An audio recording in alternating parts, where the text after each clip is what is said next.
Welcome అండి. Welcome to Unacademy. అంటే ఇంకా క్లాస్‌లో లైవ్‌లో చాలా మంది జాయిన్ అవ్వాలి. సో, ఇప్పటికల్లా మన క్లాస్ ఎప్పుడు హౌస్‌ఫుల్‌గా ఉండాలి. ఎందుకంటే important topic. So, medieval architecture అనేది మీరు మిడివల్ హిస్టరీ మొత్తం చదవకున్నా సో, జస్ట్ ఈ ఒక్క టాపిక్. సో, హాయ్ అండి. హాయ్ అనిల్ గారు. సో, ఈ ఒక్క టాపిక్ చూసుకున్నా కూడా మీకు ఆల్మోస్ట్ కవర్ అయ్యేయడానికి ఎక్కువ అవకాశం ఉంది. సో, అందుకని మీ అందరికీ తెలుసు మిడివల్ హిస్టరీ అనగానే చాలా మంది మోస్ట్ కాంప్లికేటెడ్ అసలు చదవాలా వద్దా అని చెప్పేసి అనుకుంటా ఉంటారు. సో, ఎవరైతే న్యూ కమర్స్ ఉన్నారో నేను ఆల్రెడీ దీనికి సంబంధించినటువంటి ఆర్కిటెక్చర్‌కి సంబంధించినటువంటి ప్రీవియస్ క్లాసెస్ పెట్టానమ్మా. అందులో మనకి ఇండియన్ టెంపుల్ ఆర్కిటెక్చర్ గురించి మనం డిస్కస్ చేసాం. అంటే ఇండియన్ టెంపుల్ ఆర్కిటెక్చర్ ఎలా ఉంటుంది, దానికి సంబంధించినటువంటి ఆస్పెక్ట్స్ ఏవైతే ఉన్నాయో వాటి గురించి మనం డిస్కస్ చేసాం. సో, వాటిలో అది ఒక్కసారి మీరు చూసారనుకోండి మీకు ఒక ఐడియా వస్తుంది. సో, వెల్కమ్ అండి. వరుణ్ గారు వెల్కమ్. సో, నాని గారు వెల్కమ్ అండి. ఇంకా ఎందుకంటే ఇవాళ టాపిక్ ఏదైతే ఉందో ఇంట్రెస్టింగ్ గా ఉంటుంది. సరే మీకు గ్రూప్ 2 ప్యాటర్న్ లో ఎంతవరకు యూజ్ అవుతుందా అంటే ఫ్యాక్చువల్ బేస్డ్ క్వశ్చన్స్ అయితే ఖచ్చితంగా వస్తాయి.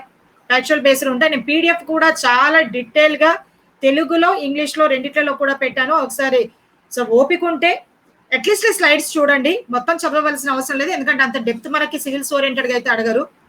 ఇంపార్టెంట్ అన్ని మీకు అట్లీస్ట్ మన ఇండియాకి సంబంధించిన ఇంపార్టెంట్ ఆర్కిటెక్చర్ ఎలా ఉంది, అసలు ఏంటి దాంట్లో ఉన్నటువంటి అంశం ఏంటి, ఆ వేరియేషన్ అయితే తెలుస్తుంది. ఆల్రెడీ మనకి ఆర్ట్ అండ్ కల్చర్ కి సంబంధించి తీసుకుంటే నేను ఎన్సియంట్ ఇండియాకి సంబంధించినటువంటి టెంపుల్ ఆర్కిటెక్చర్ ఆల్రెడీ కంప్లీట్ చేశానమ్మా. సో వెల్కమ్ అమ్మా. భాగ్యలక్ష్మి గారు వెల్కమ్. సో ఈ టెంపుల్ ఆర్కిటెక్చర్ కి సంబంధించినటువంటి ఏవైతే ఉందో అందులో మనకి డిఫరెంట్ టైప్స్ ఆఫ్ స్కూల్స్ ఉన్నాయి.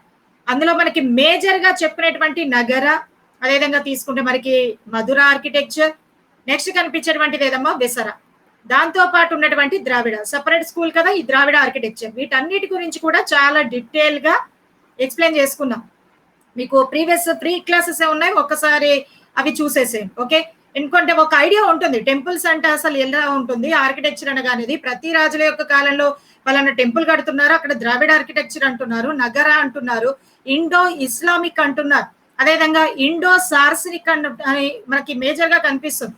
సో వాటి గురించి ఏంటంటే మెజారిటీ ఆఫ్ క్వశ్చన్స్ అన్ని కూడా అడగడానికి ఎక్కువగా అవకాశం ఉంది కాబట్టి సో వాటి మీద కాస్త చూసుకోండి. సరేనమ్మా, ఇక టాపిక్ లోకి వచ్చేద్దాం. సో ఇక్కడ పీడిఎఫ్ లో చాలా క్లిప్పింగ్స్ ఉన్నాయి.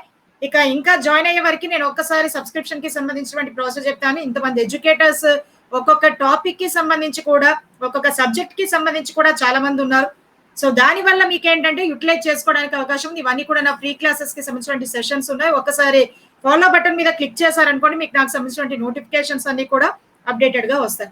ఇక ఎవరైతే న్యూ కమర్స్ ఉన్నారు, మ్యామ్ నేను ఇంకా జాయిన్ అవ్వలేదు, సబ్స్క్రిప్షన్ తీసుకోవాలా, ఎందుకంటే నోటిఫికేషన్స్ లేవు కదా, ఈ టైంలో సబ్స్క్రిప్షన్ తీసుకోవడం అవసరమా అంటే మనకు సిలబస్ అవ్వడానికే మొత్తం 1 year పడుతుందమ్మా. 1 year ఎందుకు నేను చెప్తున్నానంటే మనం ఒక ఆన్లైన్ క్లాసెస్ లో ఉన్నాం. ఆన్లైన్ క్లాసెస్ అనగానే మీరు 8 hours 9 hours టైం స్పెండ్ చేయరు. ఆ స్పెండ్ చేసే టైం ఏదైతే ఉందో జస్ట్ ఒక 5 to 6 hours మీరు అక్కడ సిస్టమ్ ముందు ఉండవచ్చు. సో అలాంటి వాళ్ళకి మీకు ఈ డ్యూరేషన్ కనుక తీసుకుంటే పర్ఫెక్ట్ కోర్స్ కావాలంటే ఖచ్చితంగా 1 year పడుతుంది. దానికి సంబంధించిన ఫీ డీటెయిల్స్ ఉన్నాయి. ఇక్కడ వచ్చేసి మనకి 7,700. అదే మీకు ఇక్కడ రెఫరల్ ప్రవీణ పిఎస్సి కనుక యూటిలైజ్ చేసుకుంటే 10% డిస్కౌంట్ వచ్చే అవకాశం ఉంది. సరే, ఇంకా ఫర్దర్ సబ్స్క్రిప్షన్ కి సంబంధించి క్లాస్ అయ్యాక చెప్తాను, ఎందుకంటే ఇంపార్టెంట్. మ్యామ్ మాకు అసలు ఇది అంతా కొత్తగా ఉంది, మా వల్ల కావట్లేదు, మాకు అర్థం అవ్వట్లేదు అనే వాళ్ళకి అసలు టెన్షన్ పడవలసిన అవసరం లేదు. చాలా డీటెయిల్ గా పిక్చర్స్ తో అసలు ఆర్కిటెక్చర్ అంటే ఏంటనేది చూద్దాం. ఓకే, ఇవన్నీ కూడా మనకి సబ్స్క్రిప్షన్ కి సంబంధించిన డీటెయిల్స్ అమ్మా. సో దాంతో పాటు మీకు బ్యాచ్ కోర్సెస్ కూడా స్టార్ట్ అవుతుంది. నాది కూడా నెక్స్ట్ బ్యాచ్ కోర్సెస్ స్టార్ట్ అవచ్చు. Next month AP history launch చేస్తున్నాను ఏపీ స్టూడెంట్స్ కోసం. ఇక ఎక్స్క్లూజివ్ బ్యాచ్ అమ్మా. ఇంకా మీరు మళ్ళీ ఏపీ హిస్టరీకి సంబంధించి వేరే బుక్స్ వెతకవలసిన అవసరం లేదు, ఎందుకంటే మార్కెట్ లో దొరికే ప్రతి బ్రాండ్ బుక్స్ అన్ని కూడా నా దగ్గర ఉంటాయి. మీరు అన్నెసెసరీగా కష్టపడవలసిన అవసరం లేదు, డీటెయిల్ గా ఎక్స్ప్లెయిన్ చేసుకుంటూ పోదాం. Okay, clear. సో ఇక దాంతో పాటు మనకు ఉన్నటువంటి అసలు మనం చెప్పుకునేటువంటి మోడర్న్ కి సంబంధించినటువంటి టాపిక్ పక్కన పెడదాం. ఇప్పుడు ఆల్రెడీ మనకి మోడర్న్ ఇండియన్ హిస్టరీకి సంబంధించినటువంటి క్లాసెస్ కూడా నడుస్తా ఉన్నాయి. సరే, మన టాపిక్ వచ్చేసేమో మనకి మిడివల్ మనకి ఆర్కిటెక్చర్ గురించి మాట్లాడుతున్నాం. సో మిడివల్ ఆర్కిటెక్చర్ అనగానే అసలు మిడివల్ పీరియడ్ లో కనిపించేటువంటి మనకి మేజర్ డైనస్టీస్ కి సంబంధించినటువంటి ఒక ఐడియా ఉండాలి. సో ఇక్కడ ఉన్నటువంటి మనం మేజర్ గా కనిపించేటువంటి డైనస్టీస్ కనుక తీసుకుంటే మొట్టమొదటిసారిగా ఏదమ్మా మనకి రాజపుత్ర. సో రసపుత్రులు ఎవరైతే ఉన్నారో రాజపుత్ర రాజుల యొక్క సంబంధించినటువంటి ఉంటుంది. వీళ్ళది ఎక్స్ట్రాడినరీ ఆర్కిటెక్చర్ అమ్మా. మీకు రాజపుత్రుల గురించి మొత్తం టాపిక్ చదవవలసిన అవసరం లేదు, జస్ట్ వీళ్ళ యొక్క ఆర్కిటెక్చర్ చదువుకుంటే మీ గ్రూప్ 1 సిలబస్ లో కానీ గ్రూప్ 2 సిలబస్ లో కానీ వాళ్ళు ఇండియన్ ఆర్కిటెక్చర్ అంటున్నారు కానీ ఇండియన్ హిస్టరీ అనేటువంటి టాపిక్ మాట్లాడట్లేదు. ఇండియన్ కల్చర్ అండ్ ఆర్కిటెక్చర్ అనేటువంటి సబ్జెక్ట్ ఇస్తున్నారు, అందుకనే క్వశ్చన్స్ వీటి మీదనే అడుగుతున్నారు. ఓకే, రాజపుత్రుల రాజులు వాళ్ళకు సంబంధించిన డీటెయిల్స్, వాళ్ళ యొక్క వార్స్ అవేవి అడగట్లేదు. ఆ కాలంలో వచ్చే అంబాసిడర్స్ ఏంటి, వాళ్ళ యొక్క లిటరేచర్ ఏంటి, నెక్స్ట్ వాళ్ళు కట్టిన ఆర్కిటెక్చర్ ఏంటి, సో అవి మాత్రమే చదువుకుంటూ మన ప్రీ సెషన్స్ లో ఆల్మోస్ట్ కంప్లీట్ చేస్తానే ఉన్నా, కవర్ చేసుకుంటూనే వెళ్ళిపోతున్నాం. ఇక నెక్స్ట్ వచ్చేసేమో మనకి ముస్లిమ్స్ యొక్క ఇన్వాజన్ జరిగింది. అలా ముస్లిమ్స్ యొక్క ఇన్వాజన్ కి సంబంధించి తీసుకుంటే ఆల్మోస్ట్ ముస్లిమ్స్ యొక్క అడ్మినిస్ట్రేషన్ 712 నుంచి మొదలు పెట్టుకుంటే 1857 వరకు కూడా మనకి కనిపిస్తుంది. ఓకే, 712 నుంచి మొదలు పెట్టుకుంటే 1857. మ్యామ్ చాలా ఫాస్ట్ గా చెప్తున్నారని కొత్త వాళ్ళకి అనిపించవచ్చు. ఇది రిలేటెడ్ టాపిక్ మనకి ఎగ్జామ్ లో ఎక్కడైతే బిట్ పడుతుందో అక్కడ ఖచ్చితంగా రిపీటెడ్ గా 2-3 టైమ్స్ చెప్తాం. ఓకే, క్లియర్, వింటూ పోండి, ఎందుకంటే ఇవన్నీ మళ్ళీ మనకి ప్లస్ లో వస్తూ ఉంటాయి. ప్లస్ లో చాలా డీటెయిల్ గా వెళ్తాం, కాకపోతే ఇక్కడ ఏంటంటే మొత్తం ఒక ఓవర్ వ్యూ అనేది కనిపిస్తుంది. మొత్తం మిడివల్ పార్ట్ చెప్పాలంటే ఒక నెల పైన పడుతుందాం, అలాంటిది మనం షార్ట్ కట్ లో తీసుకొచ్చేసి 1 క్లాస్ లో కంప్లీట్ చేస్తున్నాం ఒక ఆర్కిటెక్చర్. Okay, clear. సో 712 నుంచి మొదలు పెట్టుకుంటే 1857, ఈ 1857 వరకు కూడా డిఫరెంట్ డైనస్టీస్ కనిపిస్తున్నాయి. డిఫరెంట్ డైనస్టీ, అందులో మనకి ముస్లిమ్స్ డైనస్టీ. ఆ ముస్లిమ్స్ డైనస్టీలో మొట్టమొదటిసారిగా వచ్చినటువంటి పర్సన్ ఎవరమ్మా, మీ అందరికీ తెలుసు, మహమ్మద్ బిన్ కాజిం. అంతేనా లేదా? మహమ్మద్ బిన్ కాజిం గురించి మనం ముఖ్యంగా పిలుస్తాం. సరే, మహమ్మద్ బిన్ కాజిం వచ్చాడు. మహమ్మద్ బిన్ కాజిం వచ్చేసి ఇక్కడ ఏమైనా మార్పులు జరిగాయా అనేది ఇంపార్టెంట్. ఆయన యొక్క ఇన్వాజన్ కాదు, అతని యొక్క కాలంలో వచ్చినటువంటి కల్చరల్ చేంజ్ ఏంటంటే అతను తన ద్వారా తన ప్రాంతానికి సంబంధించినటువంటి ఆర్కిటెక్చర్ తీసుకొచ్చాడు. ఓకే, ఆ ఆర్కిటెక్చర్ లో ఏం కనిపిస్తుందమ్మా, ముస్లిమ్స్ యొక్క ఆర్కిటెక్చర్ యొక్క ప్రభావం మనకి ముఖ్యంగా కనిపిస్తుంది. ఇస్లామిక్ ఆర్కిటెక్చర్ యొక్క ఇంపాక్ట్ అనేది మనకి కనిపిస్తుంది. మరి అక్కడ ఉన్నటువంటి టర్కీ ప్రాంతానికి మన ఇండియాలో ఉన్నటువంటి ప్రాంతానికి ఆర్కిటెక్చర్ కి డిఫరెన్స్ ఏంటంటే ఇక్కడ రెండిటి యొక్క మిక్సప్ అనేది మనం చూస్తాం. ఓకే, రెండు ప్రాంతాలకు సంబంధించిన మిక్సప్, ఎందుకంటే వాళ్ళు వచ్చేసి మన భారతదేశానికి సంబంధించినటువంటి ఒక డిఫరెంట్ జోన్ లోకి వచ్చేసారు. ఆ డిఫరెంట్ జోన్ లోకి వచ్చేసి ఇక్కడ ఆర్కిటెక్చర్ కి సంబంధించినటువంటి ఆస్పెక్ట్ అనేది మనకి వెరీ వెరీ ఇంపార్టెంట్. ఎందుకంటే మొట్టమొదటిసారిగా ముస్లిమ్స్ మన భారతదేశానికి వచ్చాక వాళ్ళు అంత స్టాండర్డ్ గా సెటిల్ అయ్యారంటే సెటిల్ అవ్వాల.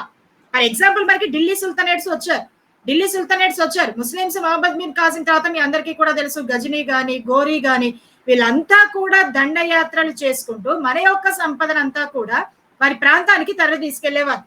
అలాంటిది మనం ఇక్కడ డైనస్టీ ఎందుకు ఎస్టాబ్లిష్ చేయకూడదని మొట్టమొదటి డైనస్టీ ఏది కనిపిస్తుంది మనకి, ఢిల్లీ డైనస్టీ. మీ అందరికీ తెలుసు. ఈ ఢిల్లీ డైనస్టీకి వచ్చేసరికి వీళ్ళు టోటల్ వీళ్ళ యొక్క ఫోకస్ అంతా కూడా ఆర్మీ మీదనే పెట్టారమ్మా. They are the jihadis. Army మీదనే మనకి టోటల్ ఫోకస్ కనిపిస్తుంది.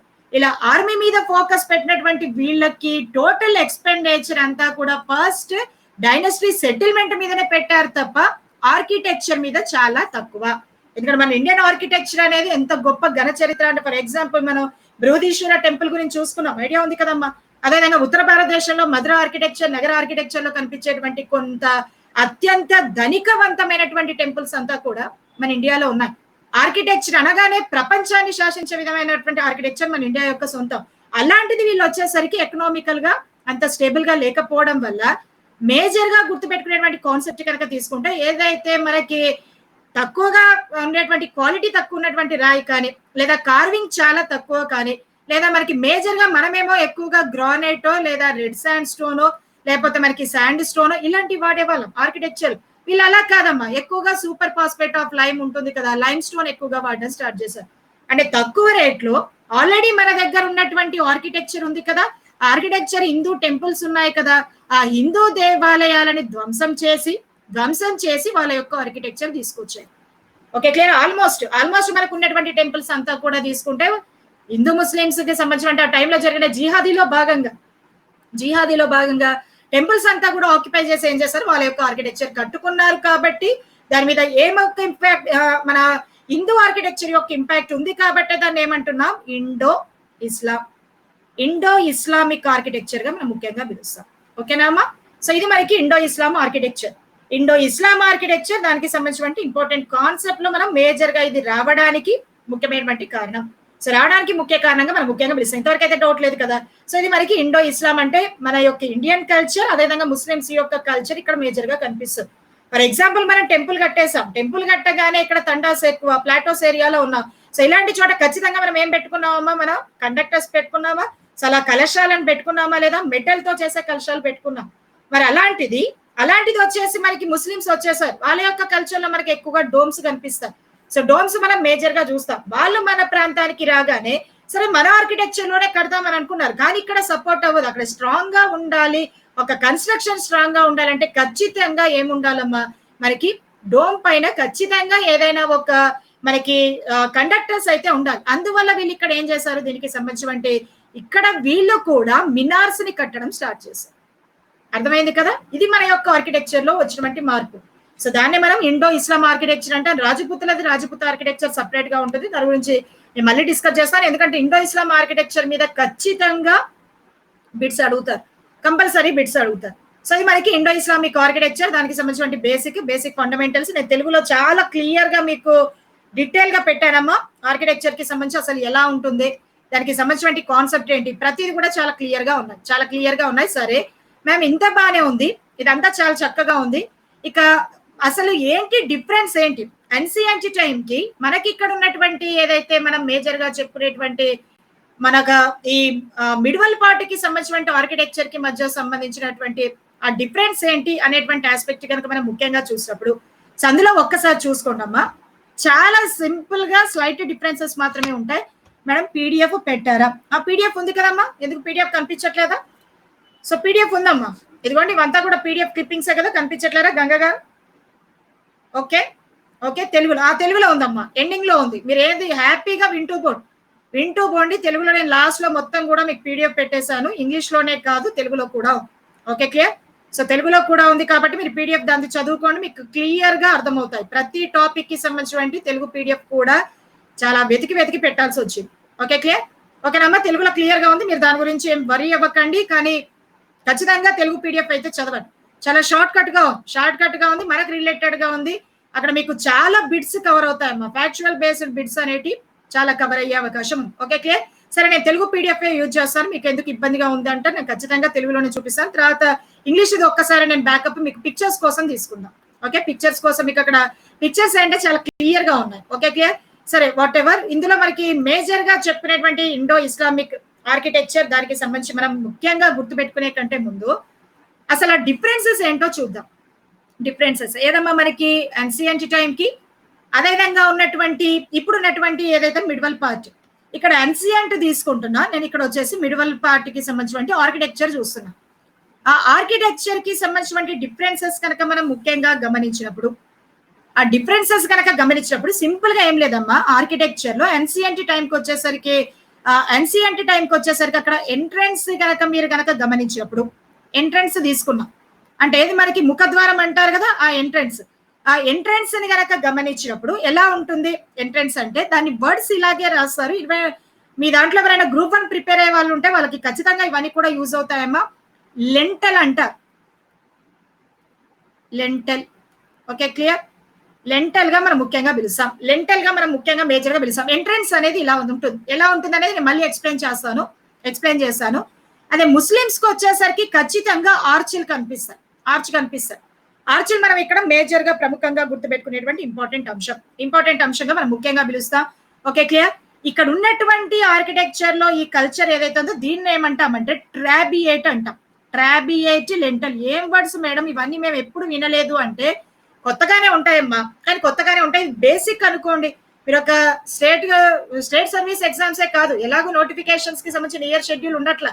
మీరు ఇన్ కేసు ఫ్యూచర్ లో కనుక మీరు ఒక సివిల్ ఎగ్జామ్స్ రాయాలన్నా, పబ్లిక్ సర్వీస్ ఎగ్జామ్స్ రాయాలన్నా, లేదు అంటే ఖచ్చితంగా మీరు ఒక గ్రూప్ 1 రాయాలన్నా, ప్రతిదానికి రెడీగా ఉండండి.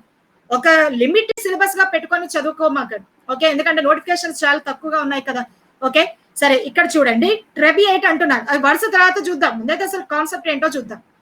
మన ఆర్కిటెక్చర్, మన హిందూ ఆర్కిటెక్చర్ ఎన్సియంట్ టైంలో కనుక తీసుకుంటే ఎలా ఉంటుందంటే, సో ఈ విధంగా మనకు ఒక రెక్టాంగిల్ షేప్ లో టెంపుల్ అనేది కనిపిస్తుంది. దాని మీద ఏం చేస్తామో మనం టెంపుల్స్ కట్టడము, లేదా గోపుర, శిఖర, వాట్ ఎవర్, సో వాటిని మనం యూజ్ చేస్తాం. సరే, నేను దాని పై భాగం గురించి మాట్లాడట్లేదు, నేను ఇంటర్నల్ పోర్షన్ గురించి మాట్లాడుతున్నా. రెక్టాంగిల్ షేప్ లో మనకి రూమ్ అనేది ఉంటుంది. ఆ రూమ్ కి సపోర్ట్ ఇవ్వడం కోసం లోపల ఇంటర్నల్ మనకి ఏం చేస్తామో పిల్లర్స్ వాడతాం. మన దగ్గర కదా పిల్లర్స్, టెంపుల్స్ ఎక్కువ కదా, పిల్లర్స్ అనేటివి మనకి ఎక్కువగా కనిపిస్తాయి. ఓకే, పిల్లర్స్ ఎక్కువగా ఉంటాయి.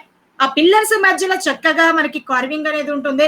ఇక లోపల మనకి బీమ్స్ అనేటివి ఉంటాయి. మీరు అబ్జర్వ్ చేస్తారా, పైన లోపల పై భాగం అంతా కూడా బీమ్స్ ఉండి, బీమ్స్ కూడా చాలా చక్కగా కార్వింగ్ చేసి మనకి అందంగా కనిపిస్తా ఉంటాయి కదా, అలా మనకి బీమ్స్ అనేటివి ఉంటాయి. ఈ ఏదైతే ఆర్కిటెక్చర్ ఉందో దాన్ని ట్రిబియేట్ గా పిలుస్తాం.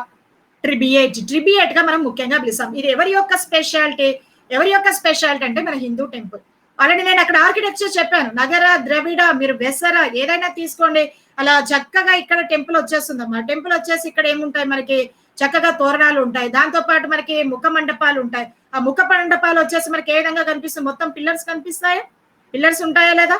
సో ఇలా మనకి టెంపుల్ అనేది కనిపిస్తుంది. ఇది మనకు ఉన్నటువంటి టెంపుల్, దాని కింద బీమ్ అనేది చూస్తాం. మరి ఇక్కడికి వచ్చేసరికి ఎలా ఉంటుందంటే, సో ఈ విధంగా మనకి ఉండేసి ఖచ్చితంగా ఎంట్రన్స్ కనుక చూసుకుంటే మనకి ఆర్చ్ షేప్ లో కనిపిస్తుంది. ఇది ముస్లిమ్స్ ఆర్కిటెక్చర్ కి సంబంధించిన ఇంపార్టెంట్ కాన్సెప్ట్. ఓకే, ఆ డిఫరెన్స్ కనిపిస్తుంది కదా, డిఫరెన్స్ చూస్తున్నారు. ఇది మనకి ఎంట్రన్స్. దేంట్లోనమ్మా మనకి మిడివల్ పార్ట్ కి వచ్చేసరికి అదేవిధంగా మన దగ్గర ఉన్నటువంటి అంశం, ఈవెన్ మీరు రాజ్పూత్ కి సంబంధించిన కల్చర్ చూసుకున్నా, లేదా మనకి ఒక ఇండియన్ ఆర్కిటెక్చర్ కి సంబంధించిన హిందూ ఆర్కిటెక్చర్ కూడా చూసినా ఖచ్చితంగా మీకు ఆర్చ్లే కనిపిస్తాయి. ఫర్ ఎగ్జాంపుల్ రాజస్థాన్ దగ్గర ఉన్న మీరు ప్యాలెస్ అబ్జర్వ్ చేయండి. ఓకే, ఆ ప్యాలెస్ అంతా కూడా మీకు ఆర్చ్లే ఉంటాయి కదా, అబ్జర్వ్ చేస్తారు కదమ్మా. అక్కడ ఉన్నటువంటి మనకి ఆ జైపూర్ ప్రాంతంలో ఉన్నటువంటి ప్యాలెసెస్ కానీ ఇవన్నీ కూడా తీసుకుంటే మనకి ఆర్చ్లు ఎక్కువగా కనిపిస్తాయి. ఇక్కడ ఇది మనకి ఇక్కడ మేజర్ గా గుర్తుపెట్టుకున్నటువంటి ఇంపార్టెంట్ కాన్సెప్ట్ లో దీని గురించి చూసుకోండి. సరే, ఓకే. ఇక నెక్స్ట్ సెకండ్ వన్ చూద్దాం. సెకండ్ వన్ వచ్చేసి దానికి సంబంధించిన టాప్ కి సంబంధించి కనుక తీసుకుంటే మనకి ఇక్కడ ఖచ్చితంగా శిఖర లేదా గోపుర అనేది ఉంటాయి. శిఖర గోపుర అనేది మనకి ముఖ్యంగా కనిపిస్తాయి. ఇక్కడ ఏముంటాయేమో మనకి డోమ్. సో డోమ్ అనేది చూస్తాం. సరే, ఇక్కడ ఎంట్రన్స్ తీసుకున్నాం. సో ఈ విధంగా మనకి ఎంట్రన్స్ వచ్చేసింది. ఎంట్రన్స్ వచ్చాక పై భాగంలో ఏ విధంగా ఉంటుందమ్మా, ఖచ్చితంగా డోమ్ అనేది కనిపిస్తుందా లేదా? ఇది మనకి ముస్లిం ఆర్కిటెక్చర్. సో డోమ్ షేప్ లో మనకి ఖచ్చితంగా ఉన్నటువంటి ఒక స్పెషల్ ఆర్కిటెక్చర్ అనేది ముస్లిమ్స్ యొక్క కల్చర్ లో మనం ముఖ్యంగా చూస్తాం. ఇక మన ఇండియాకి వచ్చేసరికి వీళ్ళు మనకి థండర్స్ తట్టుకోవాలని చెప్పేసి ఈ ప్రాంతంలో పై భాగంలో ఏం చేస్తారమ్మా, మనకి ఇక్కడ ఉన్నటువంటి మినార్స్ పెట్టడం జరిగింది.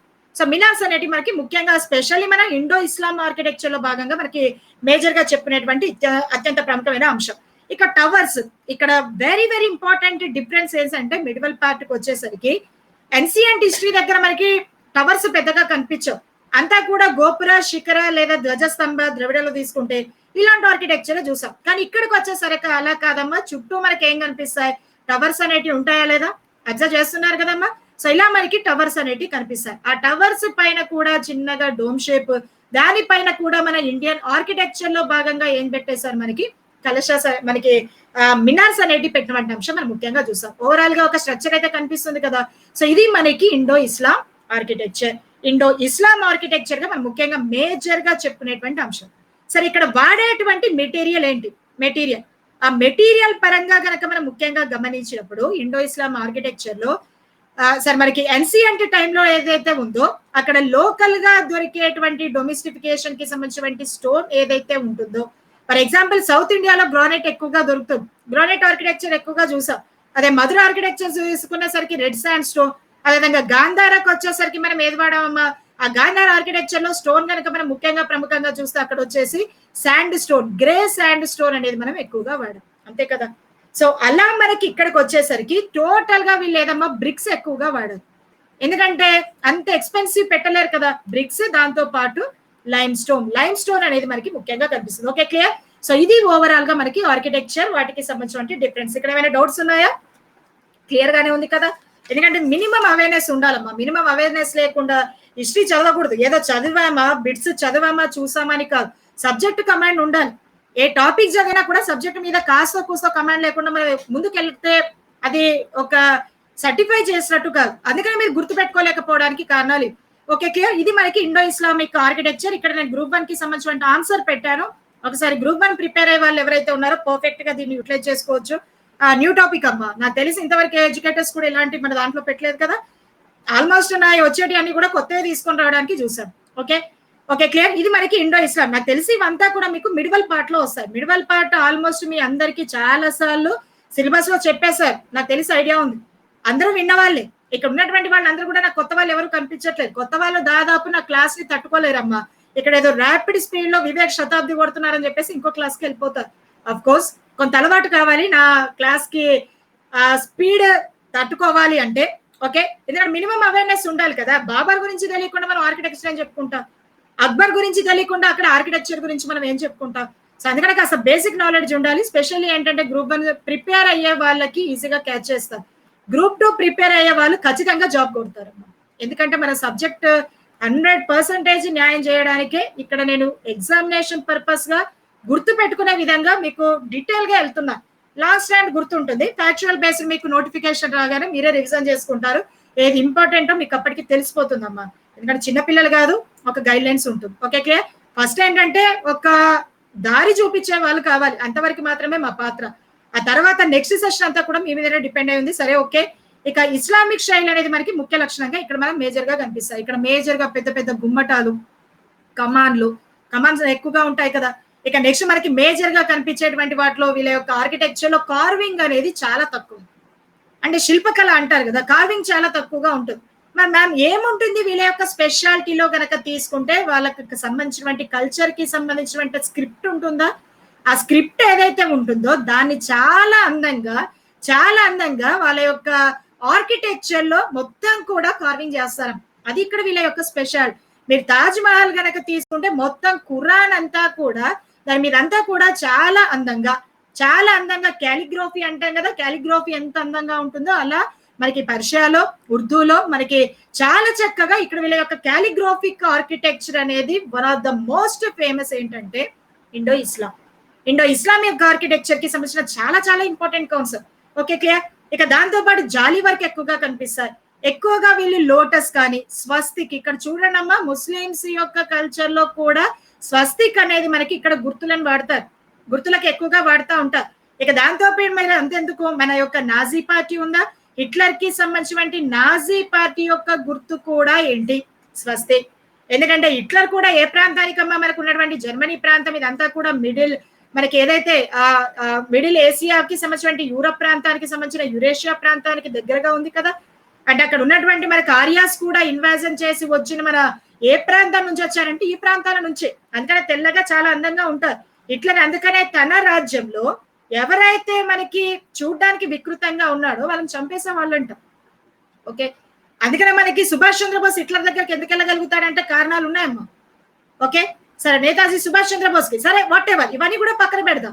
అంటే మన హిందూ తత్వానికి సంబంధించినటువంటి పునాదుల్లో భాగంగా కల్చర్ అనేది ఎంత చక్కగా మిక్స్ అయిందో చూడాలి. మనం ఏదో జిహాదీ అని హిందూ ముస్లింల గొడవలు అని చెప్పేసి మనం అనుకుంటాం, కానీ ప్రతి చోట కూడా కల్చర్ లో ఉన్నటువంటి కాన్సెప్ట్ కనుక తీసుకుంటే ఒక మిక్సప్ కల్చర్ అనేది మనం ముఖ్యంగా చూడొచ్చు. ఎందుకంటే మన ప్రాంతానికి వచ్చాక వాళ్ళు అడాప్ట్ చేసుకున్నారు కాబట్టి లాంగ్ రన్ ఇక్కడ అడ్మినిస్ట్రేషన్ చేయగలిగారు. అడ్మినిస్ట్రేషన్ చేసి ఇక్కడే వాళ్ళ యొక్క సెటిల్మెంట్ ఇక్కడే చేసుకున్నారు, వాళ్ళ యొక్క ట్రెజరీని ఇక్కడే నిలుపుకున్నారు, వాళ్ళ యొక్క కల్చర్ ని తీసుకొచ్చి ఇక్కడ మనకి పెట్టేసి ఇక్కడే ఒక సెటిల్ అవ్వారు కాబట్టి వీళ్ళ యొక్క పరిపాలన మనం యాక్సెప్ట్ చేసాం. వీళ్ళకి అగేనిస్ట్ గా మనం ఉద్యమాలు చేయలేదు. అదే మోడర్నిస్టిక్ వచ్చేసరికి యాంగ్లిసైజేషన్ వాళ్ళ కల్చర్ ని తీసుకొచ్చారు కాదనట్లే, కానీ పరిపాలన అక్కడ కదా, లండన్ లో పరిపాలన కదా. ఆ లండన్ లో పరిపాలనని మన డ్రైన్ అంతా తీసుకెళ్లే వాళ్ళు మన ప్రాంతం వస్తులుగా బ్రిటిషర్స్ ఎప్పుడు చెప్పుకోలేదమ్మా. కానీ వీళ్ళు మన కల్చర్ లో కలిసిపోయారు కాబట్టి మన యొక్క అడ్మినిస్ట్రేషన్ లో ఇంత గొప్ప చేంజ్ అనేది కనిపిస్తాయి. ఇలా పద్మాలు, స్వస్తికి ఇవన్నీ కూడా నేను పిక్చర్స్ ఇంగ్లీష్ స్లైడ్స్ లో ఉన్నాయి, ఒకసారి చూడండి. Okay clear.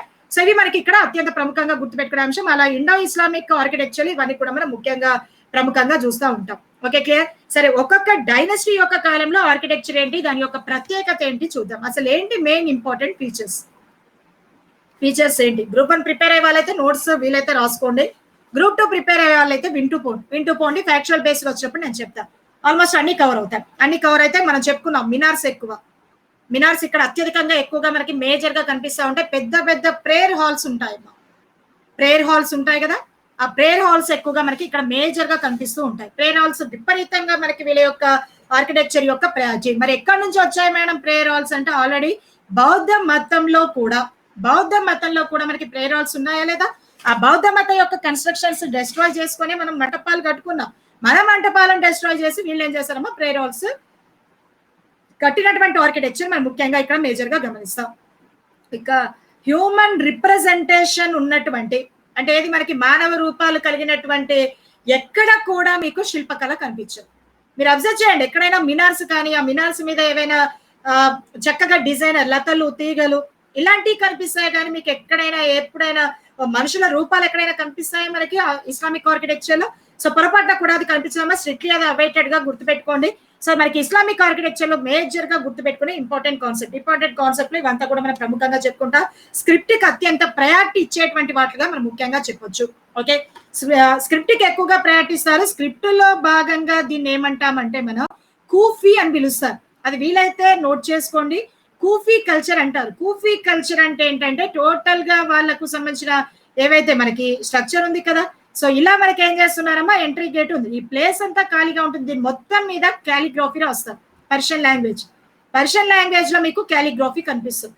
సో ఇది మనకి వీళ్ళ యొక్క ఆర్కిటెక్చర్ యొక్క చాలా చాలా ఇంపార్టెంట్ కాన్సెప్ట్. ఇక దాంతో పాటు వీళ్ళ కాన్సెప్ట్ లో మనకి మేజర్ గా గుర్తు పెట్టుకునేదేమో అరబెస్క్యూ విధానం అంట.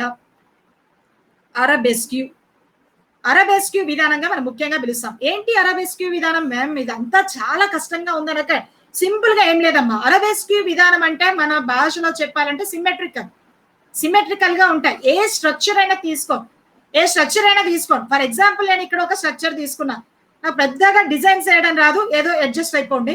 సో ఇలా ఒక డిజైన్ కనిపించింది అనుకోండి, నాకు ఇంతకంటే పెద్దగా రావమ్మా. ఓకే, సో ఏదో ఒక ఇలా డిజైన్ ఉంది, మీకు ఇలాంటి అన్ని కూడా కనిపిస్తూ ఉంటాయి కదా ఇస్లామిక్ ఆర్కిటెక్చర్ లో. మీరు చూడండి, దాదాపు ఒక మార్బుల్ స్టోన్ మీద మీకు ఇలాంటి కార్వింగ్ చేసేసి ఎనామిల్ వేస్తారు. ఎనామిల్ ఎక్కువగా కనిపిస్తాయి. ఇది సిమెట్రికల్ అంటే ఎగ్జాక్ట్లీ ఇటు రైట్ లెఫ్ట్ తీసుకుంటే మనకి ఎగ్జాక్ట్లీ ఈక్వల్ గా కనిపించేటువంటి ఆర్కిటెక్చర్. ఫర్ ఎగ్జాంపుల్ ట్రీ తీసుకున్నాం అనుకోండి, సో ఇలా మనకి డిజైన్స్ కనిపిస్తాయి, ఇలా ఉంటాయి. సో ఇదంతా కూడా ఏ విధంగా ఉంటుందంటే సిమెట్రికల్ గా రైట్ ఎలా ఉంటుందో లెఫ్ట్ కూడా అలాగే ఉంటుంది. ఇలాంటి ఆర్కిటెక్చర్ మనం అరబెస్క్యూ అంటాం. ఇది వీళ్ళ యొక్క ప్రత్యేకత. అరబెస్క్యూ విధానం మనకు అత్యంత ప్రముఖమైనగా చెప్తాం. ఇవన్నీ కూడా మీకు ఇంగ్లీష్ స్లైడ్ లో నేను లాస్ట్ లో ఒకసారి క్లియర్ గా మీకు ఒకసారి చూపిస్తాను. ఇక దాంతో పాటు జియోమెట్రికల్ షేప్స్ ఎక్కువగా వాడతారమ్మా. జియోమెట్రికల్ షేప్స్ ఏవైతే ఉన్నాయో ఇవి చాలా ఎక్కువగా వీళ్ళ దగ్గర కనిపిస్తాయి. ఏంటి జియోమెట్రికల్ షేప్స్ అంటే? ఫర్ ఎగ్జాంపుల్ ఇలా ట్రయాంగిల్ లో కానీ, స్క్వేర్ కానీ, సర్కిల్ లో కానీ, రెక్టాంగిల్ లో కానీ చూపిస్తారా, అవన్నీ కూడా మీకు క్లియర్ గా ఉంటాయి. ఆర్చ్ దగ్గర డిజైనరీ కనుక తీసుకున్నాం అనుకోండి, ఇలాంటి షేప్ లో వచ్చేసి ఇలా మనకి మొత్తం కూడా డిజైన్స్ లాగా కనిపిస్తాయి. మీకు పిక్చర్స్ లో ఉన్న నేను స్టార్టింగ్ లో ఉన్నప్పుడు అవంతా కూడా మళ్ళీ ఒకసారి చెక్ చేసుకుందాం. ఓకే, సో ఇవి మనకి ఇక్కడ వీళ్ళకి సంబంధించిన ఆర్కిటెక్చర్ లో భాగంగా జియోమెట్రికల్ షేప్, అరబెస్క్యూ విధానం, కాలిగ్రఫీకి సంబంధించిన ఆర్కిటెక్చర్, మానవ రూపాలు లేకపోవడం, ఇవన్నీ కూడా అత్యంత ప్రముఖంగా తీసుకుంటాం. ఇవి కంపల్సరీ అంటే వాళ్ళ యొక్క కార్వింగ్ బదులు వాళ్ళు ఎక్కువగా ఏం వాడతారంటే వాళ్ళ ఆర్కిటెక్చర్ ఇది ప్రత్యేకతగా చెప్పుకుంటా చాలా ఎక్స్ట్రాడనరీగా మనం మేజర్ గా చెప్పుకునే వాటిలో ఇవన్నీ కూడా చూడొచ్చమ్మా. సో ఇది మనకి వీళ్ళ యొక్క ఆర్కిటెక్చర్ లో ప్రముఖంగా తీసుకునే ఇంపార్టెంట్ కాన్సెప్ట్ లో మనం మేజర్ గా చూసుకుంటాం. ఇక దాంతో పాటు వీళ్ళ ఆర్కిటెక్చర్ లో అత్యంత ప్రముఖమైనటువంటిది కనుక తీసుకుంటే మొజాయిక్ కల్చర్. మొజాయిక్ అంటాం అంటే ఏంటో చూపిస్తారని, మనకి మొఘల్స్ యొక్క టైంలో ఇది చాలా పాపులర్ అవుతుంది. మొజాయిక్ అంటాం. మొజాయిక్ మోడల్ గా పిలుస్తాం. ఏంటి మ్యామ్ మొజాయిక్ అంటే ఏం లేదమ్మా, చిన్న చిన్న స్టోన్స్ అంతా కూడా మార్బుల్ మీద పెట్టేసి దాన్ని అలా డిజైనర్ గా పెడతారు. ఎక్స్ట్రాడనరీగా ఉంటాయి. ఫర్ ఎగ్జాంపుల్ మీకు మొఘల్స్ యొక్క కాలంలో కనుక తీసుకుంటే షీష్ మహల్ అంటారు. మీరు జోధా సినిమాలో కూడా చూసే ఉండొచ్చు కదా. షీష్ మహల్ అంటే చిన్న చిన్న పిక్స్ ఏవైతే ఉంటాయో వాటిని అంతా కూడా పెట్టేసి డిజైన్స్ లాగా వాటినే ఓకే అద్దాల మేడ అని చెప్పొచ్చు. ఓకే, సో అలా మనకి వాటినే ఫ్లవర్స్ లాగా, డిజైన్స్ లాగా అలా చిన్న చిన్న ఫ్లేమ్స్ తీసుకుంటారమ్మా. అవి ఇక్కడ మనకి వీళ్ళకి సంబంధించి స్పెషల్. దీనికి ఒక పేరు ఉంది, నేను మొఘల్స్ వచ్చినప్పుడు ఖచ్చితంగా అక్కడ చెప్తాను. ఓకే, సో ఇది ఓవరాల్ గా వీళ్ళ యొక్క ఆర్కిటెక్చర్ లో ప్రముఖంగా గుర్తు పెట్టుకునేటువంటి ఇంపార్టెంట్ కాన్సెప్ట్. అరబెస్క్యూ విధానం కానీ, జియోమెట్రికల్ షేప్ కానీ, ఇందాక నేను చెప్పిన మొజాయిక్ ఏమని చెప్తామంటే మనం పిట్రడుర్రా. ఓకే, పిట్రడుర్రా మోడల్ గా పిలుస్తాం. పిట్రడుర్రా అంటే ఏంటంటే చిన్న చిన్న ఇలా స్ట్రక్చర్స్ లాగా కలర్ఫుల్ గా అనేకమైనటువంటి ఇదంతా ఈజీ కాదమ్మా, చాలా కష్టం. గ్లాస్ ని అలా చెక్కేసి చిన్న చిన్న డిజైన్స్ లాగా పెట్టేయడం అంటే మామూలు విషయం కాదు. మన సౌత్ ఇండియాలో మహారాష్ట్రలో కూడా మీరు దాదాపు మహా టెంపుల్ కానీ అక్కడ ఉన్నటువంటి కొన్ని టెంపుల్స్ కి వెళ్ళినమ్మా, షీష్ మహల్స్ లాగా అలా చాలా చక్కగా వాల్స్ అంతా కూడా ఎంత అందంగా ఉంటుందంటే మొజాయిక్ మోడల్లో 2 కళ్ళు సరిపోవు. స్పెషల్లీ మీరు ఫతేపూర్ సిక్రీ వెళ్తే మాత్రం లైఫ్ లో ఖచ్చితంగా చూడాల్సిన ప్లేస్. ఫతేపూర్ సిక్రీ కానీ, రెడ్ ఫోర్ట్ కానీ ఇక్కడంతా కూడా మీకు మొజాయిక్ మోడలే ఉంటుంది. ఆ మొజాయిక్ మోడల్ ని దాన్ని ఏమంటున్నాం మనం పిట్రడుర్రా మోడల్ గా మనం ముఖ్యంగా మేజర్ గా పిలుస్తాం. Okay, clear? ఇంతవరకు అయితే డౌట్ లేదు కదా. ఇక దానితో పాటు 3D ఆర్కిటెక్చర్ ఎక్కువగా ఉంటుంది. 3D షేప్ లో మనకి ఎక్కువగా ఇలా ఎంబోజ్ అవుతున్నట్టు మనకి ఆర్కిటెక్చర్ అనేది మేజర్ గా ఇక్కడ కనిపిస్తూ ఉంటుంది. ఇది మనకి వీళ్ళ ఆర్కిటెక్చర్ కి సంబంధించిన ప్రయారిటీ. ఓకే, క్లియర్ అమ్మా? అరబెస్క్యూ విధానం సిమెట్రికల్ షేప్ లో మనకు ఖచ్చితంగా ఉంటుంది. పిట్టడూరా మీరు ఏంటంటే గ్రూప్ 1 రాసేటప్పుడు ఈ వర్డ్స్ పెట్టేసేయండి, అంతకంటే ఏమీ లేదు. అదా మనకి ఎన్సీఎంటీ టైంకి ఇక్కడికి ఉన్నటువంటి చిన్న చేంజెస్ ఇలా ఉన్నాయి. అక్కడేమో మనకి ప్రముఖంగా తీసుకుంటే ఇలాంటి కల్చర్ అనేది మనం మేజర్ గా అక్కడ చూడొచ్చు. సో ఇక్కడ ఏదేమో మనకి ట్రబియేట్ కనిపిస్తే ఇక్కడ మాత్రం ఆర్చ్ విధానం అనేది మనం ముఖ్యంగా చూస్తాం. ట్రబియేట్ అంటే పిల్లర్స్ ఉంటాయి, ఆర్చ్ మోడల్ వచ్చేసరికి ఎంట్రీ గేట్ అనేది ఇలా కనిపిస్తుంది. ఓకే, సో ఈ చిన్న డిఫరెన్సెస్ రాయండి, టర్మినాలజీ కొంత యూజ్ చేస్తే సరిపోతుంది. అందుకంటే పెద్దగా ఇక్కడ కష్టపడేటువంటి అంశాలు ఏమీ లేదు. సో ఇది ఓవరాల్ గా వీళ్ళ ఆర్కిటెక్చర్ కి సంబంధించిన ఇంపార్టెంట్ బేసిక్. సరే ఓకే మ్యామ్, ఇంత బానే ఉంది. మనం ఎలా డైనస్టీ పరంగా వెళ్దాం. ఒక్కొక్క డైనస్టీలో వీళ్ళ యొక్క ఆర్కిటెక్చర్ ఎలా ఉంది, వాళ్ళు దాన్ని ఎలా యూటిలైజ్ చేసుకున్నారు. ఇక్కడ గ్రూప్ 2 లో మీకు ఫ్యాక్చువల్ బేస్డ్ గా ఎక్కువగా యూజ్ అయ్యేటువంటి అంశాలు ఎక్కువగా ఉన్నాయి. ఓకే, క్లియర్ అమ్మా? సరే టాపిక్ లోకి వెళ్దాం. టాపిక్ లోకి వచ్చేసి కనుక మనం ముఖ్యంగా చూసినప్పుడు ఇక్కడ ఆర్కిటెక్చర్ పరంగా మొట్టమొదటిసారిగా మన భారతదేశానికి వచ్చిన ముస్లిం మహమ్మద్ ఎవరైతే ఉన్నారో మహమ్మద్ బిన్ కాజిం ఇక్కడి నుంచే మనకి ఆర్కిటెక్చర్, ఇస్లామిక్ ఆర్కిటెక్చర్ అనేది స్టార్ట్ అవుతుంది, కానీ పెద్దగా అంతగా వెళ్ళదు. ఓకే, అంటే మన ఇండియా ప్రాంతం వరకు కాకుండా మనకు అఫ్ఘన్ ఆ ప్రాంతం వరకు ఉంటుంది. సరే, దాన్ని అందుకని మనం కన్సిడర్ చేయం. ఇక తర్వాత మనకు వచ్చినటువంటి గజనీ మహమ్మద్ గురించి చూస్తున్నాం. గజనీ మహమ్మద్ అనగానే మీ అందరికీ తెలుసు, ఇండియాకి సంబంధించి ఈ విధంగా ఉందనుకో. ఇండియాపై అత్యధిక సార్లు దండయాత్ర చేసినటువంటి పర్సన్ ఎవరమ్మా మనకి? గజనీ మహమ్మద్. ఒక పక్క గజనీ మహమ్మద్ నార్త్ కి సంబంధించినటువంటి వెస్ట్ ఏరియా నుంచి మన భారతదేశంపై దండయాత్ర చేసి 1026 ఆ టైం కల్లా మనం ముఖ్యంగా చూసినప్పుడు మీ అందరికీ తెలుసు, గుజరాత్ దగ్గర ఒక టెంపుల్ ని అతి భయంకరంగా ధ్వంసం చేశాడు. మీ అందరికీ ఐడియా ఉన్నటువంటిదే. అదే ఏదమ్మా మనకి సోమనాథ టెంపుల్ గా మనం ముఖ్యంగా పిలుస్తాం. మీ అందరికి ఐడియా ఉంది కదా, 17 టైమ్స్ సోమనాథ టెంపుల్ ని ధ్వంసం చేశారు. అది ఎంత వింతంటే ఆ టైం ఏంటో తెలియదమ్మా, టెంపుల్స్ యొక్క దండయాత్ర విపరీతంగా జరుగుతుంది. అంటే నేను ఎందుకు ఇలాంటి కాన్సెప్ట్ చెప్తున్నానంటే, నేను ఒక కమ్యూనలిజానికి సంబంధించిన టాపిక్స్ మీద చాలా డీటెయిల్ గా ఒక హిందూ తత్వం ముస్లిం అనేటువంటి డీవియేషన్స్ ఎక్కడ రాకుండా జాగ్రత్తగా అందరూ ఒక యూనిటీతో ఉండాలనే కాన్సెప్ట్ తో చెప్తాం. గజనీని భారతదేశాన్ని లూటీ చేశాడు, అనేక టెంపుల్స్ మీద దండయాత్ర చేశాడని అనుకుంటారు కదా, అందరూ అనేది ఇదే కదా, ఈజ్ అ జిహాదీ. మన భారతదేశంలో టెంపుల్స్ ధ్వంసం చేశారు. మన హిస్టరీని అలాగే బయాస్ చేశారమ్మా. హిస్టరీని అలా బయాస్ అతి భయంకరంగా చేశారు.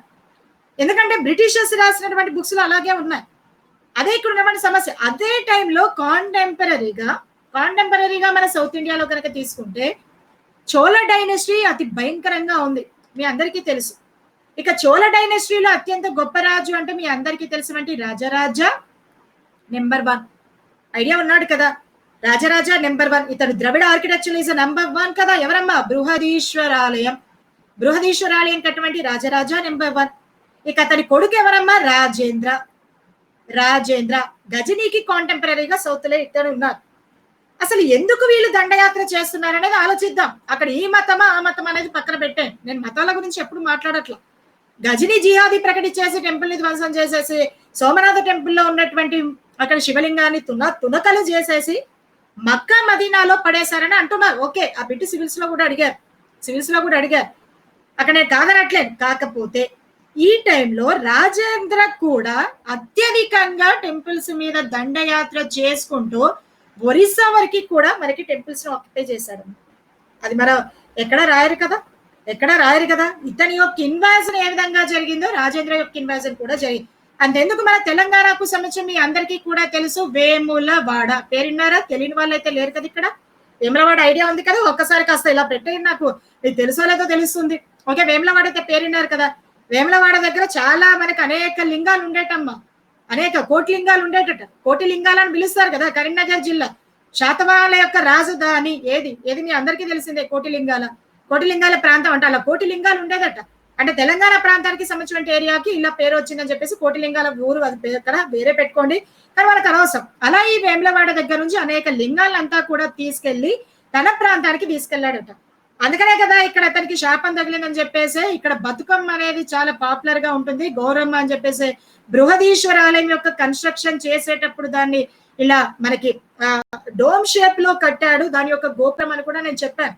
మీ ప్రీవియస్ క్లాస్ లో చెప్పాను, బతుకమ్మ రూపంలాగా ఉంది. ఎందుకంటే మన బతుకమ్మ ఆల్మోస్ట్ నడుస్తూ ఉంటుంది కదా, ఐడియా ఉంది కదా.